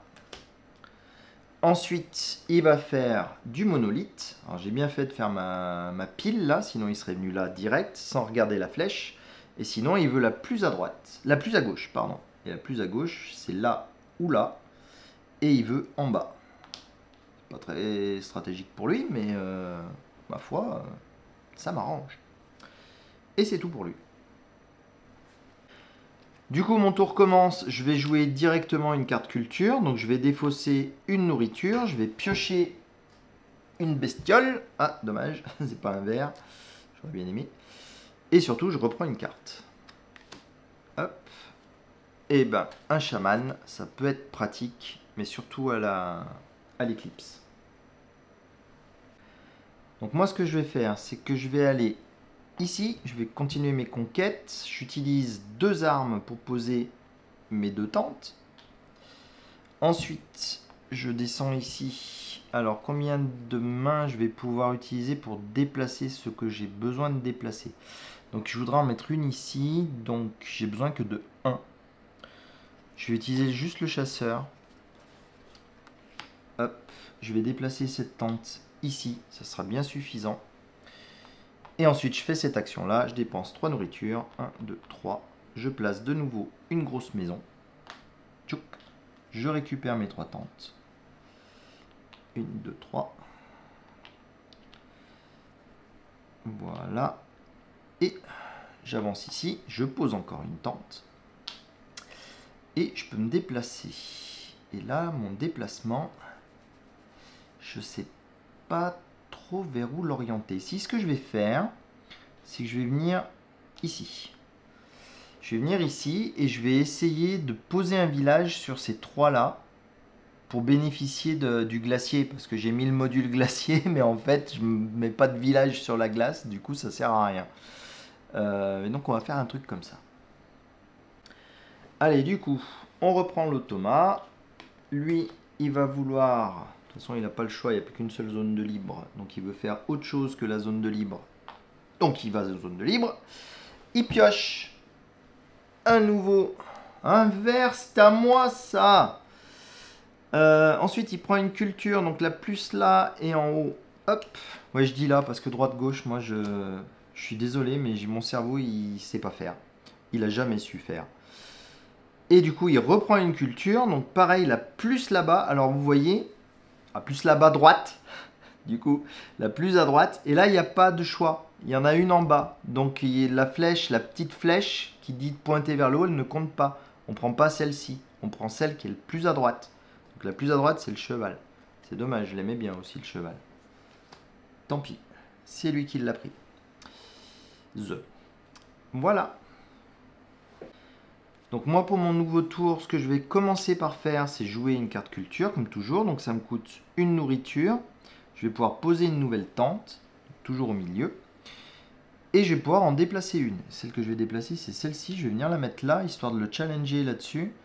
Et pas le laisser prendre les 2 points tout le temps tout seul. Et accessoirement, je gagne un point. Hop là! Nous voilà à égalité. Très bien. Donc ça, c'est bon. Et ensuite, il me reste ces 2 cartes-là. Pardon. Donc celle-ci, si je voulais la jouer, il faudrait que je défausse celui-ci. Mais ça ne servirait pas à grand-chose de la jouer puisque j'ai plus de nourriture à dépenser. Mais je pense... Ouais, si, ce que je vais faire, c'est que je vais me reposer de nouveau. Donc ça me permet de piocher une nouvelle carte. Ah bah, de nouveau un chaman. Alors ça va être top pour l'éclipse. Vous allez voir, ça va être bien sympa. Je peux basculer une de mes cartes. Bah, je vais basculer celle-ci. Ça va me permettre de poser encore une tente. Je pense qu'on est un peu en force. Et de récupérer surtout 4 nourritures. C'est surtout ça qui m'intéressait. Donc ces 2-là sont renversées. Donc elles ne compteront pas dans le score final. J'espère me débrouiller autrement. Autour de l'automa, il va choisir. Donc du coup, il prend celle-ci, cette fois-ci. Hop. Mais il n'a toujours pas de nourriture pour s'acheter des trucs là de... Bizarre, il me semblait que les parties que j'ai fait avant, il avait tout ce qu'il lui fallait. Bon, ma foi. Du coup, il veut le plus à droite possible. Alors là, par contre, le plus à droite possible, ça commence à devenir compliqué. Ben, ça doit être ici. Donc il va se mettre là. Il gagne du coup 2 armes. Il prend une carte culture. La plus à droite, c'est celle-ci. Là, par contre, il va se gaver. Il prend une carte culture la plus à droite. Alors, cette fois, il y en a deux possibles. Il prend celle du bas. Bon, pardon. Il prend une carte culture la plus à droite. En fait, il prend tout, quoi. Voilà, voilà. Je sais pas si vous avez fait attention, mais il y a des cartes culture qui ont des points dessus. Et il y a moyen qu'il se fasse pas mal de scores juste avec ça, même si je l'ai embêté à pas prendre les bons mégalithes et qu'il n'ait pas réussi à choper les pierres sacrées. On verra ça. Du coup, on a tous les deux fini. Le petit mammouth avance, c'est l'éclipse. Alors l'éclipse, moi j'ai... Alors cette là ne compte pas, bien sûr, puisqu'il n'y a pas de main dessus. Par contre, j'ai 3, plus...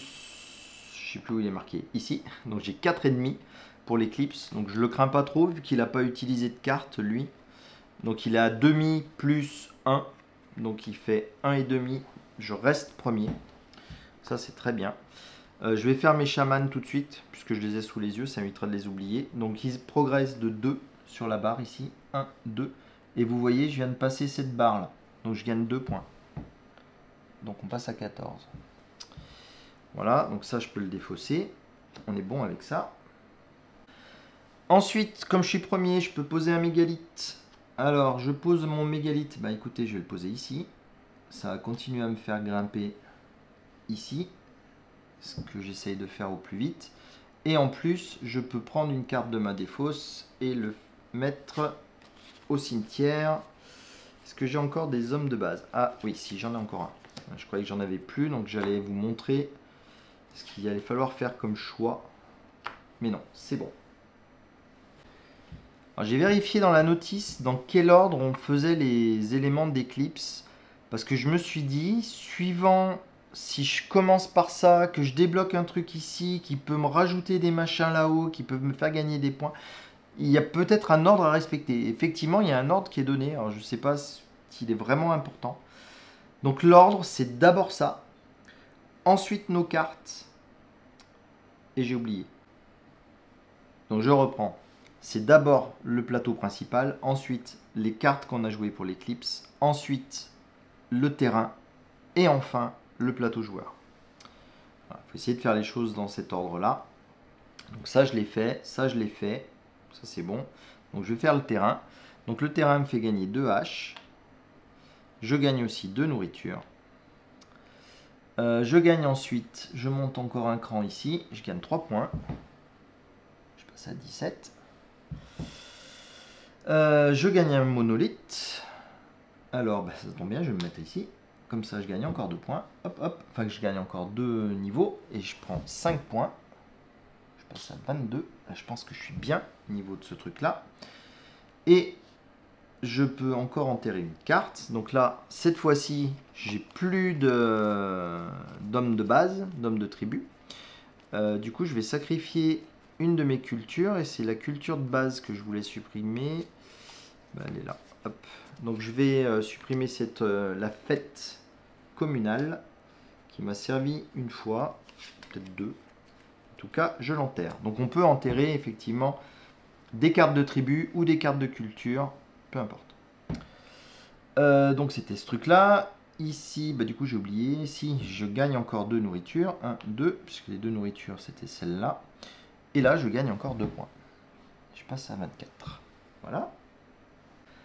Ensuite, on fait notre plateau. Donc notre plateau me dit que je gagne 4 points grâce à ce village. Je passe à 28. Et celui-ci me dit que je gagne 6 points grâce à mes 3 rhinocéros laineux. Donc je passe à 34. Et c'est pas mal, je creuse l'écart. Ensuite, je pioche 2 cartes. Je gagne encore un outil. Alors, vous voyez, je ne peux pas le ranger, l'outil. Par contre, quand on gagne un outil, on peut avoir la récompense qui est en dessous. Donc, du coup, bah, l'outil, il ne rentre pas. Je le change en nourriture. Je gagne une nourriture. Et je monte encore sur une piste. Donc, comme je suis arrivé tout en haut, bah, je vais commencer celle-ci. Je vais faire comme l'automa. Je pense que c'est sage de les faire dans cet ordre-là. Voilà, sauf erreur de ma part, j'ai fait tout ce que j'avais à faire. Du coup, c'est parti pour l'automa. Donc, il pioche une carte. Donc, rappelez-vous, il pioche une carte. En fait, il en enterre une. Donc, ça, c'est bon. Ensuite, je ne vais pas arriver à me rappeler l'ordre. Les cartes, mais lui, il n'en joue pas. Ensuite, ce sont les terrains. Donc là, il n'y a rien, là, il n'y a rien. Là, il a 2 points, qui passe à 14.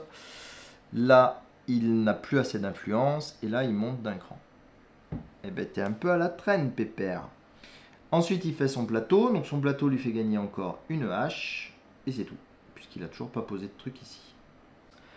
On fait avancer le petit mammouth au 4e et dernier tour. On renouvelle les 8 cartes d'ici. Hop. Donc vous voyez, ce qui est amusant, c'est qu'il y a 5 cartes qu'on n'aura pas vues, puisque l'automa les a piquées. Du coup, d'une partie à une autre, quand on joue en solo, bah, il y a des cartes qui ne vont pas être présentes. Donc si on est bien entraîné à jouer avec certaines cartes culture et qu'on les attend avec impatience, bah, il y a moyen que ce soit dans la pioche du solo et qu'on n'y ait jamais accès. Donc j'ai mes 2 cartes, je reprends 1, 2, 3, 4 et on va mélanger ça pour faire la 5e.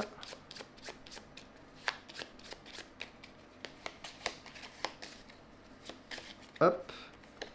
Et 5, je reconstitue ma pioche. Je me suis un peu emballé, j'ai pas ramassé tous nos bonhommes. Hop. Tac. Voilà qui est fait. Et du coup, c'est parti. Alors c'est parti, mais c'est mal parti pour moi, parce que regardez, j'ai presque que des gugus. Donc ça va pas m'aider. Donc bon, je vais quand même jouer ma carte culture tout de suite. Ça me fait utiliser une arme pour aller placer un monolithe. La question c'est où est-ce que j'ai envie de mettre un monolithe. J'aurais presque envie de le mettre ici pour piocher encore plus de cartes. Ouais, je vais faire ça. Je vais le mettre ici. Et du coup, je pioche 2 cartes supplémentaires. Ah bah super. Un truc comme ça peut être bien. Et un bonhomme. Ça c'est cool. Et là, je me demande si je vais pas jouer ma 2e carte culture. Parce que j'ai encore un homme de la tribu qui traîne. Ouais, allez, c'est parti. Donc, je joue cette 2e carte culture. Pour ce faire, je dois défausser une carte. Donc, je choisis de défausser lui. Cette carte me demande de défausser une carte encore. Donc, je vais défausser... Je vais défausser l'artisane, j'en ai 2. Je gagne une nourriture. Il ne va pas falloir en gagner trop. J'oubliais. Je monte de 2 ici. Donc 1, 2. Ça c'est chouette. La nourriture c'est bon. Et je peux encore enterrer une carte. Eh bien ma foi, vu que j'ai un homme de la tribu qui traîne encore dans mon deck, le voilà enterré. Alors, petite vérification.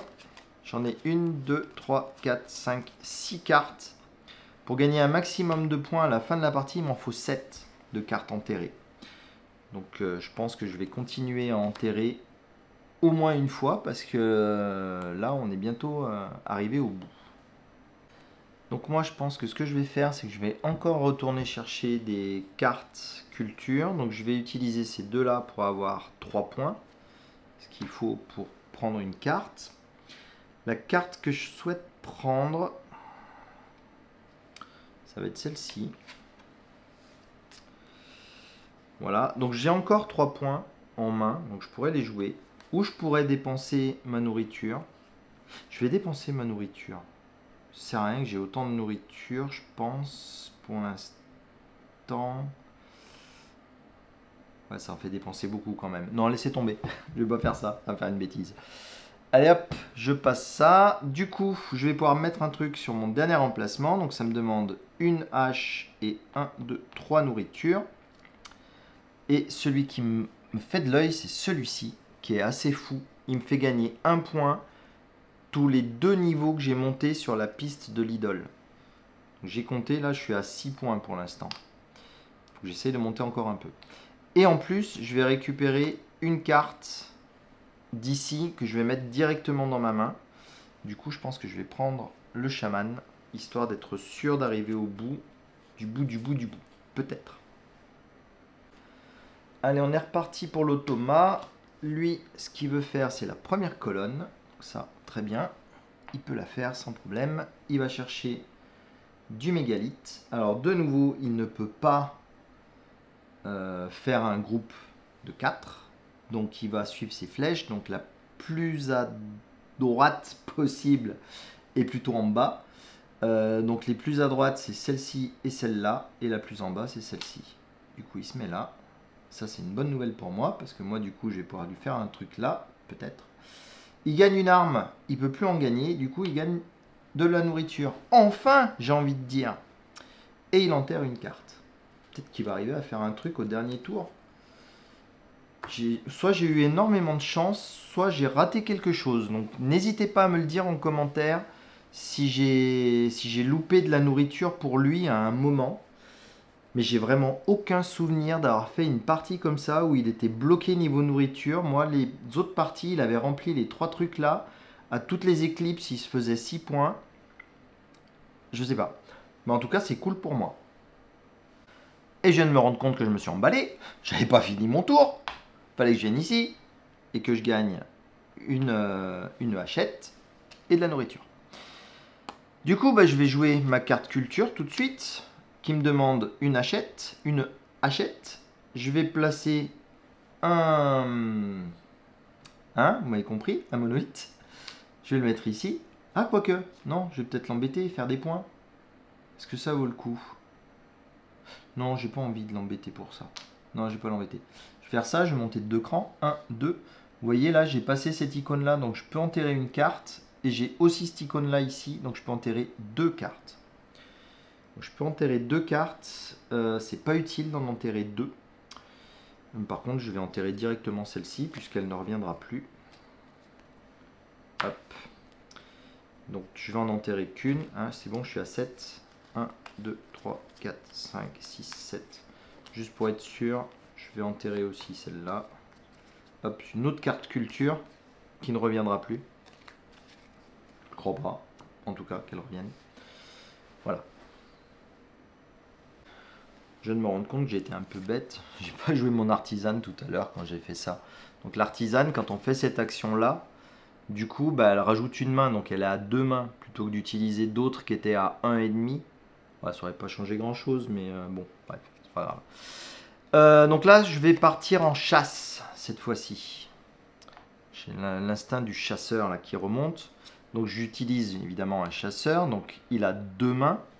Donc avec la première main, je vais faire la première action et retourner des cartes, en espérant retourner une verte. Bah non, dommage. Est-ce que je fais avec sa deuxième main? Ouais, avec sa deuxième main, je recommence. Je refais la même action. Ah, mais c'est pas vrai! Ah, ça c'est chouette. Ensuite, je vais utiliser le vieux sage pour avoir une main de plus et faire cette partie-là de l'action. J'utilise une arme. Et du coup, je peux prendre une carte ici. Je prends celle-là. Voilà, voilà. Donc là, je suis bien. J'en fais pas d'autres. Du coup, j'arrive ici, je peux tourner une carte. Est-ce que ça vaut le coup de tourner une carte? Peut-être lui. Pour continuer à monter là-haut d'un cran et être vraiment à bloc en nourriture pour faire un maximum de score à la fin. Oui. Parce que ça me fait qu'un seul point, là, cette créature, donc c'est pas utile. Donc je remonte encore d'un point et je récupère 3 nourritures. 1, 2, et la troisième est perdue. Vous voyez, la nourriture est en bas, on ne peut pas la transformer en quoi que ce soit. Et enfin, je viens prendre le bonus, qui va être un mammouth. Mon mammouth laineux de tout à l'heure. Donc ça, on le défausse. Et l'automa commence son tour. Alors l'automa veut partir à la chasse, ce n'est pas possible, il n'y a plus que la colonne du milieu qui est disponible, donc il se met au milieu. Il va piocher une carte, un mammouth qu'il n'a pas encore. Ça y est, je suis perdu. Piocher une carte. Ensuite il marque un point, donc tac tac, ça en fait 2. Il a 14, passe à 16. Et ensuite il enterre encore une carte. Voilà. Et pour ma toute dernière action, je vais venir ici. Je vais pas placer de tente, puisque je les ai toutes. Je vais utiliser mes 2 personnages. Je suis à 2,5. Je vais descendre ma nourriture. Je vais perdre 2 nourritures pour faire une force supplémentaire, pour passer à 3. Donc j'ai droit à 3 déplacements. Et je vais faire 1, Non, je vais pas l'utiliser ma nourriture. Je vais faire que 2 déplacements. Je vous ai dit que je voulais voir l'effet de ce truc-là. Donc du coup, je vais me placer comme ça. J'étais parti pour prendre ces 3-là parce que j'aime bien pouvoir continuer à monter sur la barre là-bas. Mais bon, c'est pas indispensable non plus. Mais je vais prendre le contrôle de cette zone. Ça peut être sympa aussi. Donc du coup, ça m'a demandé que mes 2 personnages, j'ai pas utilisé encore de nourriture. Je passe à la dernière action. Du coup, j'utilise 3 nourritures. 1, 2, 3. Et je place ma dernière maison ici. Je récupère du coup mes 3 tentes qui correspondent. Hop. Et donc là, je vais pouvoir faire cette action-là. Et je me dis que c'est un peu triste comme action quand même. Mais bon, tant pis, je vais la prendre. Donc c'est juste prendre un de ces personnages-là et le mettre en main. Je vais prendre celui-ci, comme ça, à l'éclipse, je pourrais monter encore d'un cran. Ça va pas être, fou. Mais bon, c'est pas grave, c'était juste histoire d'essayer le truc. Je pense que c'est moins intéressant quand même ces histoires de glaciers. En tout cas quand on joue en solo, parce qu'on arrive à se placer suffisamment bien pour remporter les bonus d'éclipse à chaque fois. Et là c'est une seule fois. C'est au moment où on place le village, on gagne ça. Ah mais c'est parce que je me suis mis à un endroit pourri. Celui-là il était plus sympa là, par exemple. Bon, je sais pas. Je les connais pas bien, ces tuiles. Enfin, je les connais pas du tout, même. Mais là, je suis pas... Ouais. Bon, ok. En tout cas, pour l'instant, c'est à l'automa de faire sa toute dernière action. Donc, il veut le faire sur celui-là. Ah, bah, il va enfin gagner une pierre. C'est bien. Donc, il commence par gagner une pierre, puisqu'il peut la payer. Donc, il paye une nourriture et une arme. Il prend celle qui est le plus à droite. Mais lui, il s'en fiche. Parce que les pierres sacrées, ils ne regardent pas ce qu'il y a dessus. Ils gagnent 2 points systématiquement par pierre. Il récupère une culture, donc la plus à gauche vers le bas. Donc ça sera celle-ci. Il récupère un animal. Je suis bien en train de faire le bon. Hein, ouais. Hop. Donc un animal bleu. Ça, il en a déjà. Ça lui fait un petit peu de bonus. Il voudrait récupérer une pierre de nouveau, mais il ne peut pas. Du coup, il place un mégalithe. Ah, là, par contre, je vais laisser un espace. Je vais laisser 2 espaces possibles pour faire des trucs à 4. Il va se mettre ici parce qu'il y a plus de trucs à lui dessous. Et il marque sur les mêmes principes que nous. Donc 2 et 2, 4. Plus 1 chacun pour les autres. Donc il marque encore 6 points. 22. Voilà. Et bah, du coup, ça y est, c'est fini. On va passer à la dernière éclipse. Alors du coup, pour cette dernière éclipse, lui, il va être à 1,5 de force. Moi, je suis à 1,5 de force aussi. Je crois que quand on est ex aequo, il n'y a rien qui change. Mais je vais le vérifier. Eh ben, ça change. Donc, quand il y a une égalité, c'est celui qui a joué le plus en dernier pendant le tour qui passe devant. C'est pas mal, c'est bien. C'est faire, on va dire. Du coup, bah, il est premier. Je vais résoudre du coup ces trucs à lui. Donc il va commencer par poser un mégalithe. Bah, là, il a le choix d'en poser de nouveau un ici. Donc il va pas se gêner. Donc il refait 2, 3, 4, 5 seulement cette fois-ci. Il est à 22, passe à 27. Donc ces cartes, il n'en a pas. Le terrain, ici, il marque plus. Là non plus, là non plus. Là non plus. Il marque quand même celui-ci. Il monte d'un cran ici. Et son plateau, il marque 2 points pour ça. Et il gagne encore une arme. Et il remonte encore d'un cran ici. Du coup, il gagne 2 points pour ça. Hop. Et je crois que c'est tout. Voilà, moi non, j'ai rien oublié. Puisqu'il n'a pas posé de village, malheureusement pour lui. Dans toutes les parties que j'ai faites, je me focalise souvent sur le terrain. Et je ne l'ai encore jamais vu arriver à poser ses villes. Donc, pas ses villages. C'est peut-être pour ça aussi que j'arrive à le maintenir de force comme ça. Parce que quand on a des villages, vous voyez, on gagne beaucoup de ressources. Je pense que ça y joue aussi. Donc à mon tour, j'ai comme bonus de tirer une carte. Très honnêtement, tirer une carte alors que la partie est finie, ça ne m'intéresse pas. Donc je vais faire le truc qui est juste en dessous, qui est de monter encore d'un cran. Je monte d'un cran, j'arrive sur ce truc-là. Du coup, je peux prendre un de mes gars et le mettre à la défausse. Vous allez me dire, ça sert à rien puisque tu vas pas le jouer. Mais vous avez certainement remarqué aussi qu'il y a des points sur ces cartes-là. Donc c'est toujours un point de plus. Donc ça, pour le plateau, c'est bon. Ensuite, pour ce que j'ai joué ici, c'est une éclipse. Mon truc monte. Donc je vais monter encore d'un cran. Mon idole, pardon. C'est mieux qu'un truc. Donc lui, c'est bon, c'est fini. Ensuite, pour le terrain, je gagne 2 haches, 2 nourritures. J'ai plus de place.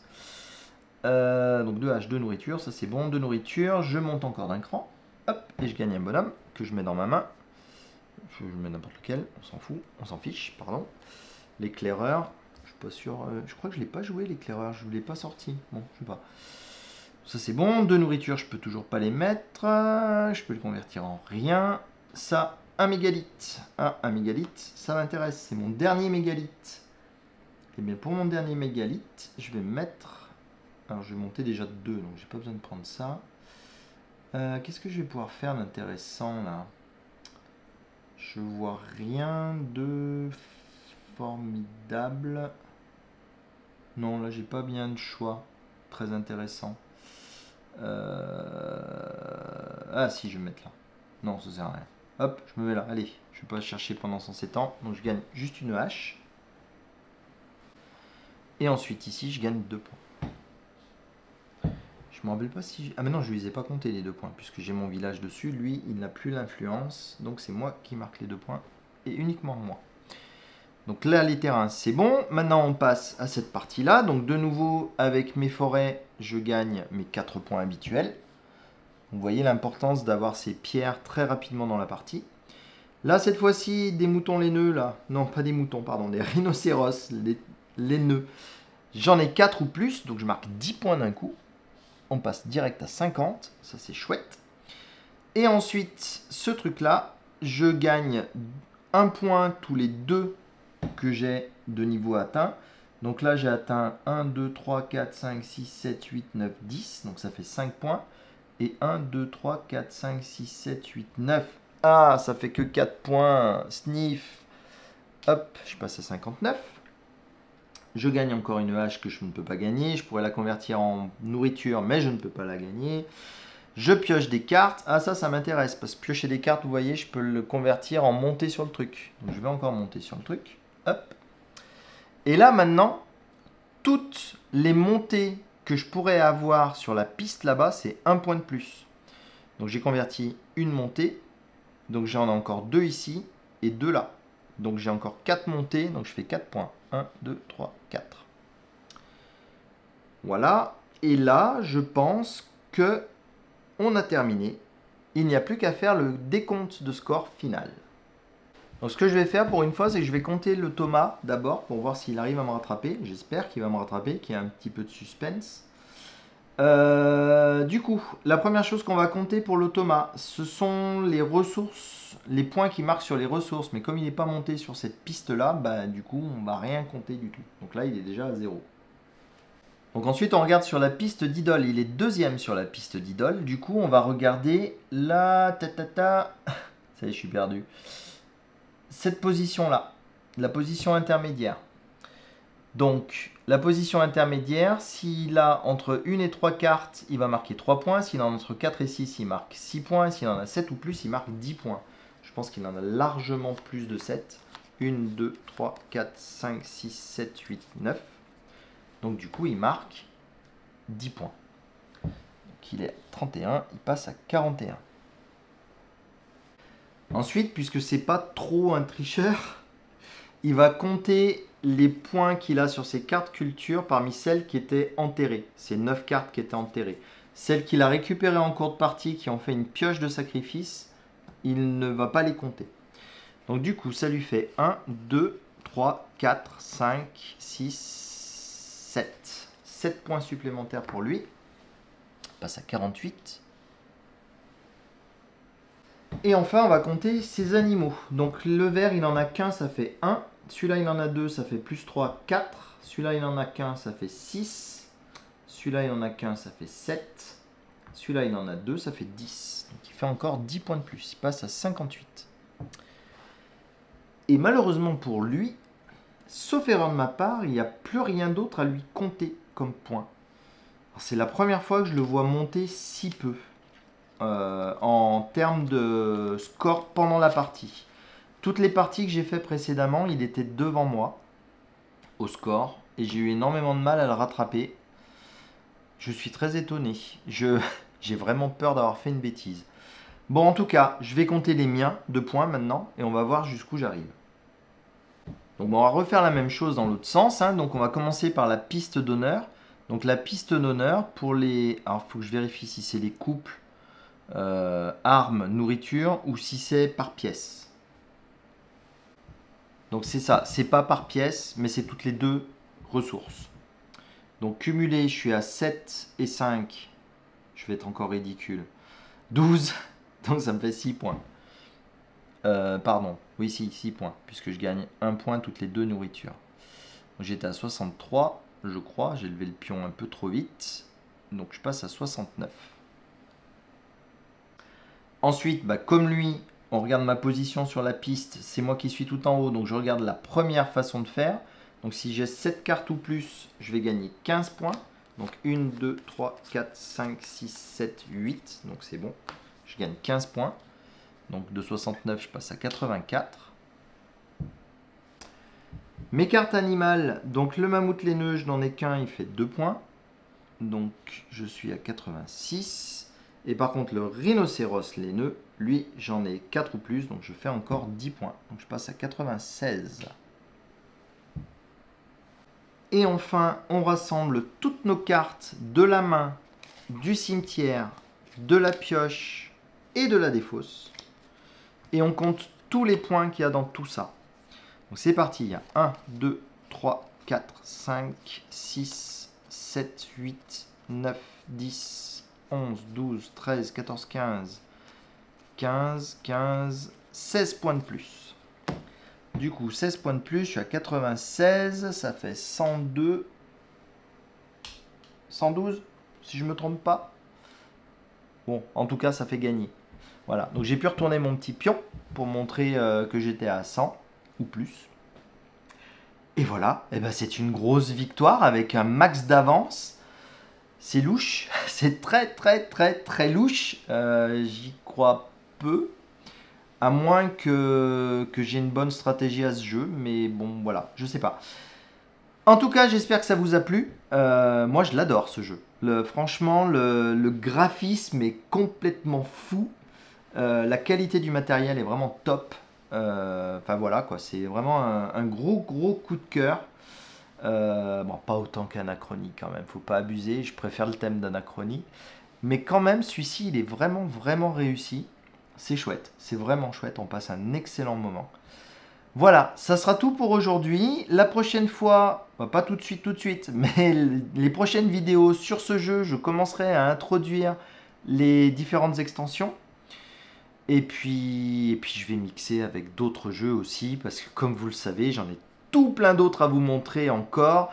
J'ai plein de copains qui m'ont dit « Ouais, vas-y, je vais te prêter des jeux, tu vas voir pour ta chaîne, ça va être top. » Donc, mais j'ai plus assez de temps, moi, il va falloir que je m'achète des heures dans ma journée.